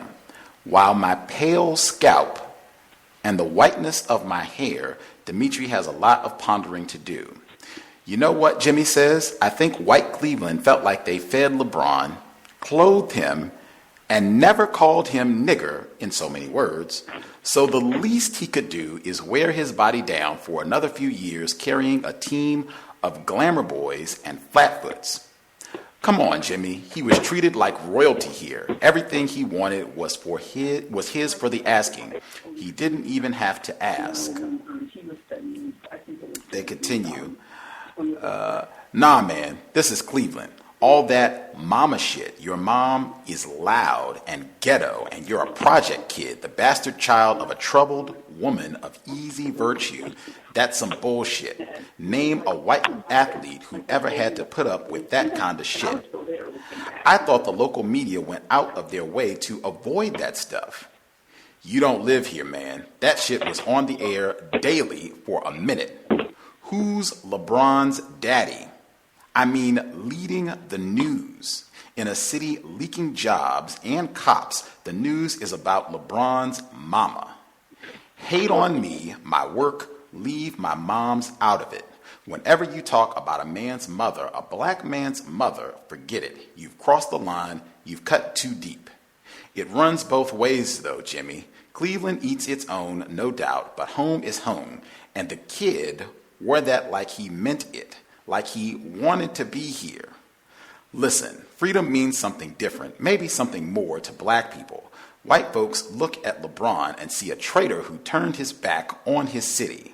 Black folks, even hardcore fans, see a black man making choices that suit him and his family, without hesitation or regret, just like white folks do. Jimmy, we're talking about pro athletes. Loyalty is always an issue when a guy decides to leave, and this guy was one of us, or so we thought. Cleveland owed LeBron better. He owed us his best game, no more, no less. Hard to ask for more than that. And I will stop there. Again, this guy, Scott Robb, he's been just elated since day one, and now he loves LeBron James, and all is forgiven, even though I don't think he apologized for writing his book, The Horror of Akron, about Mr. James. Any thoughts, Dr. Rasayon? Now, are you saying that this white guy, and I know how he had defamed his mother. I remember that because I remember LeBron was positioned like, you leave your mama out of it. And they were like, who's LeBron's daddy? You know, who's LeBron's daddy? And la-da-da-da-da, the whole 9 yards. And then, you see, brother, that narrative represents a psychopath. Follow me? Somebody that will do harm to you, vilify you, and then they'll come along and act like, hey, can't we just be friends? It's kind of like they have put that little spoof on when what was the brother's name that they beat to death? Spike Lee opened up with the Malcolm X movie. Rodney King. That's just like Rodney King going to a table, and I know he's passed, he crossed over now, and that's just like him saying to people that are beating the hell out of him, like, can't we all just get along? But keep in mind, a beating like that, brutalization like that by a person, it damages you. You go through post-traumatic slavery syndrome, class post-traumatic stress disorder. So this man is sick. He's absolutely sick. And if I was LeBron's brother to the side, I would ask him, do I have the latitude to basically respond and be your friend and kind of like, you know how people get a spokesperson for him to speak on their behalf? You follow me? That white boy's sick. He's absolutely sick. So like, he owes us this, he owes us that. It's like, earn us some money, nigga. Your mama is this, your mama is that. The above average black man that was not in the media would meet that white boy in a parking lot and kick his ass. You follow me? And he might put a bag over his head to kick his ass and not let him know who's kicking his ass. Because you have to protect yourself when you're dealing with these crazy kind of people. For him to pen something like that, not only is he going to try to exploit the book that he already dropped or whatever it was he had written, he thinks that he now has the latitude to go around and basically say, well, you know, I said a lot of things about him, and, you know, and then in the heated moment of feeling this and that and so forth and so on. He's not going to admit the fact, like, I don't like black men. I hate black men that my white colleagues look up to while they're earning the money. I hate the fact that I admire this black man's talent. I admire this black man's genius. I hate the fact that I admire that about him, so I'm going to dog his damn mama. I don't know who his daddy is. It ain't none of your damn business who his daddy is. As long as his mother and he are comfortable with whatever's going on in their life, that's their damn business. You feel me? He's the sick, and you got me cursing. Not you got me cursing. I'm choosing to curse to illustrate my point because certain terms in the lexicon of this language won't do justice to what I want to convey emphatically. He's a sick-ass He's a cognitive psychopath. A cognitive psychopath is someone that would do all kinds of harm to you with words out of their mouth, penning things about you, defame your character, assassinate everything about you, and then think that all the things that they said should basically be looked at in the spirit of, you wrote it in the heat of the moment. You didn't really mean anything by it. And they can come back and have dinner with you in a restaurant and say, yeah, I said a lot of stuff about you, but, I was writing, and even though I was really writing to try to get my opinions heard and get as much money as I could off exploiting you and saying things about you to defame you, because I know a lot of white people want to read it, but they may not be as gifted with the pen as I am. But I'm really your friend. He's a freaking cognitive psychopath, man. This is like you giving me a forum to talk about these issues, and I sit up and do these shows with you, and then one day you see me on CNN News, and I'll say, well, I've done a lot of programs with Gus T Renegade, and sometimes he pitched his questions in such a manner that they, by default, I might have misrepresented what I really wanted to convey because of the timbre of his questions and the expectations of his audience. But I don't really believe any of those things at all. I just said those things because of the population that I was talking to. Man, that's bullshit. That's why I love Muhammad Ali. Because Muhammad Ali, he stood for something. Even when they sent Joe Louis to try to tell him he needed to chill out on his blackness. You follow me? Even when they tried to pitch Martin Luther King against Muhammad Ali and Malcolm X. That white boy's sick. And when you see people that are sick, I told you before, when you see a dog with rabies, you don't go and play with it. You don't invite it back in your yard. And if it hangs around in your yard and you need to go out to get something out of your yard, or you have children, you don't wait for the animal control people to come and get that dog out of your yard. You handle that shit yourself. Context of white supremacy, just something I think is important to keep in mind under the system of white supremacy. Also want to make sure I got in, I think it's, wait a minute, we had one. I think we got him. I was in there, we already got him. I also thought it was equally important, we mentioned a couple of the films that were coming out. I think I mentioned The Purge to you. I just think the film is significant because, you talk about Dr. Bobby E. Wright, psychopathic racial personality. This is a film franchise, The Purge. The first one came out in 2013. Time and place. The first one came out in 2013 and was released within days of the verdict in the trial for the murder of Trayvon Martin. Within days. The premise of that first film, The Purge, was a one black male being hunted by a gang of white men and white women to kill him. He was unarmed. They just wanted to kill him because that's the premise of the movie. One day a year, you get 12 hours to kill anyone. Any crimes are legal. Murder, rape, anything you want to do is legal. And so to have their fun, they want to kill this black male. That's the premise of the movie. Are they going to be allowed to kill this black male, and only another group of white people stand in their way? That's the whole movie that came out within days of the Trayvon Martin murder trial. It had a budget, I think, of $3 million and ended up making about $60 million at the box office. Smash. Great return on investment. They made the sequel a year later. I think the budget was something less than $10 million. It made over $100 million at the box office. Same basic plot. Two black females this time, where literally they are being hunted to be raped. That's explicitly a part of the film, and killed in that order. The third installment is coming out on July 4th. On July 4th, the third one is coming out, and it's the same basic premise. We kill people. We have this problem. There's too many poor people. We need some population tailoring, so this allows us to, the one day for us to get out all the pent-up aggression that we have. We can get it all out, have our purge, and then we keep moving. Before I get your thoughts, someone asked me about this film because they knew victims of racism, black people who were excited, and they think this is just great entertainment that they wanted to go check out. And they said, what would you say to them? I said, I wouldn't get into any of the details about Trayvon Martin or this, that, or the other. I said, at this point, the only thing I would do is show them the recent report of the white teen in Indiana. This didn't get a lot of press coverage.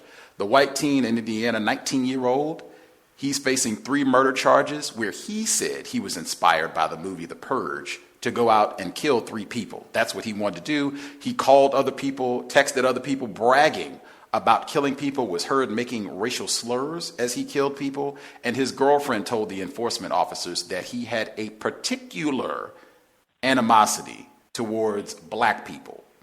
He's in custody. He's facing 3 counts of murder in Indiana. This is a 19-year-old white teen. This just happened within the last 30 days, where he said his inspiration was The Purge. Do you have any thoughts on this film coming out? And it's no less, it's The Purge Election Year. That's the full title of the movie, The Purge Election Year, coming out on July 4th. Is that significant within this context? Brother, not only is it significant, it's what we call priming in psychology. It's like priming the populace to respond and react to whatever may happen. Keep in mind, the Republican candidate is basically a powder keg of volatility. And whatever goes in a direction that he's not comfortable going, he has the ability to inflame the sentiments of people. And you also need to be mindful of the fact that once you prime people, and if you get a group of people to do something out of herd mentality, nobody is able to blame and say who actually passed the fatal blow, or who actually shot released the round that killed the person. Then it becomes like, we don't really know who killed the person because there were 8 people shooting at the person, so which one do we basically convict? We're not going to convict them all of this because some of them are under the influence of the herd mentality. Black people have to understand 2 things. You do know that when black people go to the cinema, we have a tendency, if the movie has high emotional valence, we become part of the character. Like, don't go in there, don't move this, oh my God, move back. And we start cringing and moving around like we're actually in the movie. Because we are very vulnerable to absorption of getting into a character. We become mesmerized with what's going on. And it's kind of a soft or subtle form of focus that becomes a degree of hypnosis. So when they do that, herd mentality, they can justify any number of things by saying, a number of people saw this movie, and they were young people, and some of them had been drinking, and a number of them got a little bit out of control, and then when somebody released a round, nobody knew where the rounds were coming from. They weren't really sure if the person was shooting back, so they just all shot in that direction. But given their age and the influence of alcohol, we aren't sure if we should say that they're all sort of like were aiding, abetting, or second-degree murder, or whatever. Man, these movies are designed to program you, like I told you before. What does every movie have except that bullshit that they call live TV? It has a script. And the script has a set of parameters built into it where the actor or actresses are expected to portray certain characters or present certain behaviors. And so when you have a script that's put together like that, you have the ability to sort of like influence the sentiments of people watching it. At the same time, that movie is going to be released. Either about the same time, Tarzan will be in the movie, and Independence Day will also be in the movie. You follow me? Independence Day, the aliens have come back, and Tarzan is probably a remake of elevating a white boy to do everything like Dr. Seuss and talk to all the animals and kick everybody behind and do something in Africa. So you look at that level of saturation. Believe it or not, that level of saturation transcends cognitive dissonance. It fosters learned helplessness.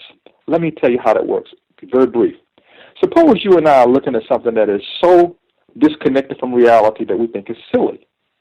But suppose there's someone in our group looking at this that really doesn't represent reality, and we all agree that it's silly. Suppose 1 or 2 of us start to laugh. And if 1 or 2 of us start to laugh, the probability of others among us may be laughing. We will not be laughing at the same thing that person is laughing at, but we're laughing at the fact that there is laughter presence. There's something called mirror neurons in the brain. And when they get activated, it's like if you see someone crying and they're sad, you feel sad, and you may be prone to shed a tear. If you see someone laugh, you don't even know what the hell they're laughing at, but you may find yourself inclined to chuckle. Your body does 2 things when it's really sad or when it's really laughing. Guess what it does? It produces a class of compounds called endorphins. Those endorphins can make you feel better. They can make the pain temporarily go away. For a moment, you get high. The endorphins make you feel good. If you're laughing, you produce a lot of them. And if you're sad, during those moments of sadness, your body can release a cocktail of neurotransmitters to help you pretty much dilute the sadness. You might cry for a moment, but later on you might feel better because you got to cry out, or you could feel sad.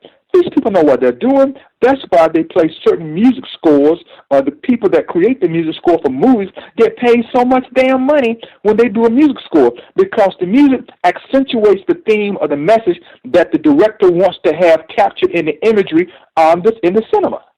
They're good at this shit, man. And I did a dissertation on relating to apperception, the stuff that goes on inside of the brain. That's what I got my doctorate in. How you influence the brain to respond to certain things, and the brain doesn't even know it's responding in it. And I got that doctorate in that stuff, man, damn near 20 years ago. So this is what I do, but you're not going to see anybody paying me to come on television to interpret the so-called jihadist or the radical Islamist view, as they say, around the person that allegedly shot these people at the Pulse nightclub in Orlando. They're going to have a group of white boys around discussing what they think happened, what his motives were, and I guarantee you before the year is over, they're going to be pointing their finger at his current wife, saying that she either knew this or she knew that, even though the FBI said to you they dropped the ball twice. We don't say jack. So you watch The Purge. Be mindful that this creates the mentality among people, just like when we got the current president, white folk went out and bought AR-15s. You couldn't even go into certain gun stores and buy semi-automatic pistols and rifles because they were sold off the shelf. And if that boy that's running for president of the U.S. of A. begins to think it's some foul play in what's going on, trust me, vanilla radicals, fundamentalists, they're going to get rowdy. Just like Storm said when he killed all those black people in that church and assassinated Clementine Pinckney, he said he was trying to start a race war.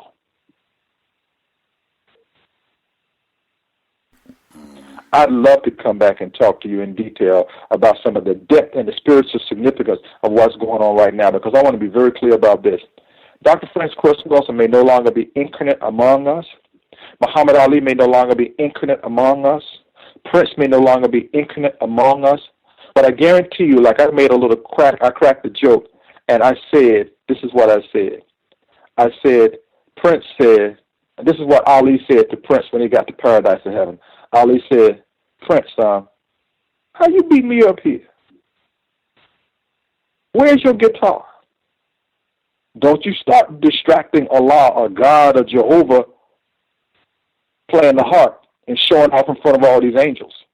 Point being, you can take somebody from the physical realm, but if they have a strong spirit and they're conscious, their spirit and that consciousness will reanimate and relive through the people that amplify everything they stood for.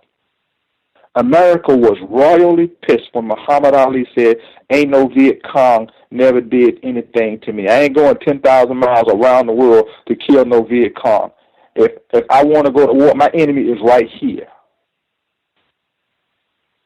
And those are among some of the reasons why I think the voice of Muhammad Ali was silenced, though slowly, and why I think at the Lorraine Hotel in Tennessee that Martin Luther King was taken off the planet. We need a statue of Muhammad Ali, big as I don't know what, in Louisville, Kentucky. There needs to be one in Washington, D.C. There needs to be a statue of Dr. Francis Wilson in Washington, D.C., but it will not get there if we don't put it there ourselves. And we need to crack on some of these mega churches that got the mega money from the people that can't even afford the tithe. That we need to honor those people that have sacrificed their lives and their destiny and their careers to try to keep us out of this zombie state that we're in. My lips are sealed. Context of white supremacy. The website, eyesofma'at.com. eyesofma'at.com. Always grand to have you on the program, Dr. Rasayon. I know a lot of listeners, they really appreciate you sharing some of your time and insight with us over the years, and always look forward to you being with us on the program. We definitely will have you back on to give further analysis, particularly during what is called election season, how things progress, and some of the other topics that you've discussed. There was so much to discuss just within this segment, and still so much more we didn't even get to. But As I said, always just a real honor to have you on the broadcast. Continue the outstanding work that you are doing, and I'm sure for listeners as well, just we're really appreciative that you could hang out with us this Tuesday evening. Any last comments you need to get in before we sign out? Whenever I return, I'm going to try my best to make things really clear and coherent about the symbolism of what's going on with this planet when people cross over in our eyes prematurely, and what it's going to take for Caucasian people to really realize that they are not immune from the transgressions of their fathers. Thank you for having me. Pleasure was ours. eyesofma'at.com. Dr. Niyana Rasayon. Always a pleasure to hear from you, sir. We will definitely be in touch. If it's anything that pops up, he's pretty good about sharing information with us as well. Anything else that you want us to make sure that we check out, feel free, drop me an email or what have you, and I will pass it along. And I'll just say again, thank you so much from our listening and audience. I hope you enjoy the rest of your Tuesday evening, and we will definitely be inviting you back to the program real soon. Dr. Rasayon, take outstanding care of yourself. Thank you. Peace, my brother, and to your audience. For sure. Have a fantastic evening, Dr. Rasayon. Context of White Supremacy. We did our 3 always grand hearing from Dr. Rasayon. I was really looking forward to hearing some of his thoughts on what happened with the shooting, the anniversary of South Carolina, and the just colossal losses that we have suffered this year, and got some concrete suggestions, things that we can do to solve some of our problems. We will definitively be here Thursday evening, Workplace Racism, same time, 8 p.m. Eastern, 5 p.m. Pacific. Just trying to check the schedule to see about Wednesday. I can kind of give folks a heads up. We have 2 guests coming next week from Canada, one black author, one a white author. So looking forward to that. I know we have our listening audience north of the border. But I believe it's the Sunday, July 3rd, the day before July 4th, I believe, we will have the author, The Book of Matt. The Book of Matt. I think people should be familiar with the name Matthew Shepard. He's referenced in connection with James Byrd when they say the James Byrd, Matthew Shepard hate crime law that was passed, I believe, under Bill Clinton, who was mentioned today. They say that, this was another white male who was brutalized, killed, he was gay, and this was a hate crime, and this is a disgrace. Our guest for July 3rd, he wrote the book, the Book of Matt, where he submits that this was not a hate crime. He submits that this was basically a drug exchange gone bad that resulted in Matthew Shepard being killed, that this was not someone who, had some sort of vendetta against gay people, the war on gays, that's totally false. And it came to mind because Matthew Shepard had been mentioned with the whole attack in Orlando, Florida. Matthew Shepard had been mentioned as a part of the continuum of violence against gays, LGBTs, and that the Book of Matt, it came to mind immediately. I think I played an audio segment back when that book came out, because this is a relatively recent book. It came out within the last 2-3 years, and it came to mind again. And I was like, man, I never did get to check in to see if we could get that author on the program. He should be here July 3rd. If we have any readers, if you're interested in reading the Book of Matt between now and then, let me know. Maybe we can read it, in the next, I think, 2 weeks before he comes on the program, the author, and we'll be all prepped and ready to roll. But I'm very much looking forward to investigating that case. And even if you're interested, there's some articles that people have written online where like, oh my gosh, this is nonsense, and we've totally debunked this theory, and it totally was a hate crime, and this was just somebody who died because he was gay, because of a lifestyle choice, because of the way he was, and this is just another part of intolerance. There are people who've taken that position that this is just a book of nonsense. I would say it's something that we should check out and come to our own opinion. But if anybody's interested, let me know. You can drop me an email, untiljustice@gmail.com, untiljustice@gmail.com. Drop me a line and let me know if you're interested in kind of reading it together in preparation, and we will make it happen. As I said, we'll be here Thursday, Workplace Racism, Friday, Medical Apartheid. We're on the 10th study session. We are almost done. Last stretch of the book. I think we only have 3 more sessions after this Friday. One of the most important books I've ever read. Phenomenal information. Harriet A. Washington, Medical Apartheid, Friday, 8 p.m. Eastern, 5 p.m. Pacific. Saturday, the compensatory call-in, 9 p.m. Eastern, 6 p.m. Pacific. We'll be looking forward to hearing from folks' observations over what's gone down this week. But we should be here, should be real active now that summertime officially here. Looking forward to getting constructive things done. I guess the last comment I'll get in before I sign out, I posted on the different Facebook pages and Facebook groups, there is a segment that Michael Rappaport did. This was like last week, where he was talking about the finals and specifically talking about racism and what they call colorism in the NBA finals with the Cavaliers and the Golden State Warriors. I posted it because it's even more interesting, in my opinion, to listen to. Michael Rappaport is a white male actor. He's been in some notable films, Bamboozled, Higher Learning, notable exchanges about racism, white supremacy. I think even he had, or it's not, I think it's a matter of record, he had a big confrontation verbally with Spike Lee in 2014 around gentrification, basically, and saying that gentrification, quote unquote, is not a bad thing, and that, you know, it has improved neighborhoods. And who does Spike Lee think he is, you know, talking bad about gentrification? But he hosts this program and he invites the black female journalist on to talk about colorism in the finals as it relates to how Stephen Curry is treated, how LeBron James is treated. And I just, to have this white man hosting that discussion with this conversation, it was fascinating. It was even more interesting to listen to it after the finals concluded in many respects. I might even take a moment to play it at some point because, it was right interesting, particularly keeping in mind the body of work that Mr. Rappaport has put together, both with regards to film and some of his public commentary about racism, white supremacy. But we might make time for that as we proceed.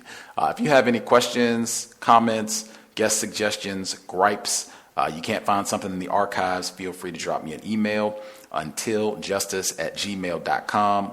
I will do my best to see if I can help out. untiljustice@gmail.com. Certainly you can hit us on Twitter @untiljustice. We're on the Facebook group pages, or personally, whatever you need. If you have a query, but untiljustice@gmail.com, that would be easiest. Just drop us an email. Invest if you think the program is constructive. Racism-notes.blogspot.com. Racism-notes.blogspot.com. PayPal button is in the top right corner. If you're not in the PayPal, again, drop us an email. We'll get you a physical mailing address. And just, you know, sincere thanks and appreciation to all the folks who have kept us on the air for 7+ years. I hope the C.O.W.S has been helpful. Folks getting a better understanding of what it means to be white, what white supremacy racism is, and how it works. Always grand to hear from Dr. Rasayon. Hopefully he'll be back with us again soon. If you need help finding any of his previous visits in the program, and there are quite a few of them, again, you can let me know. With that, again, sobriety would be best under conditions of white terrorism. We do not want to make the job of Daniel Holtzclaw, Darren Wilson any easier. Every time that you are in an automobile, driver, passenger, even as a pedestrian, you do not want to be intoxicated. They are already waging terrorism against us. We do not want to make it easier for them to take our lives, or just, you know, have us arrested and be wasting our time and energy unnecessarily. Buckle up if you're going to be driving in a vehicle in any capacity. Let's just do everything we can to minimize contact with enforcement officials. And certainly, I will say again, alcohol, white folks, that is one of the worst combinations in the history of life. Sobriety would be best. With that, Creator, we ask that you help us remain patient with other black people, victims of white supremacy. We ask that you help us remain patient with ourselves. Remind us to demonstrate the highest levels of black self-respect at all times, in all places, each and every time we are in contact with another black person. It has been time. Replace white supremacy with justice immediately. C.O.W.S signing out. Thanks all for tuning in. Nigga, you so brainwashed. I'm a victim, brother. No problem. You're a victim. Yeah. I'm a victim of 400 years of conditioning. Shut up. The man has programmed my conditioning. Even my conditioning has been conditioned.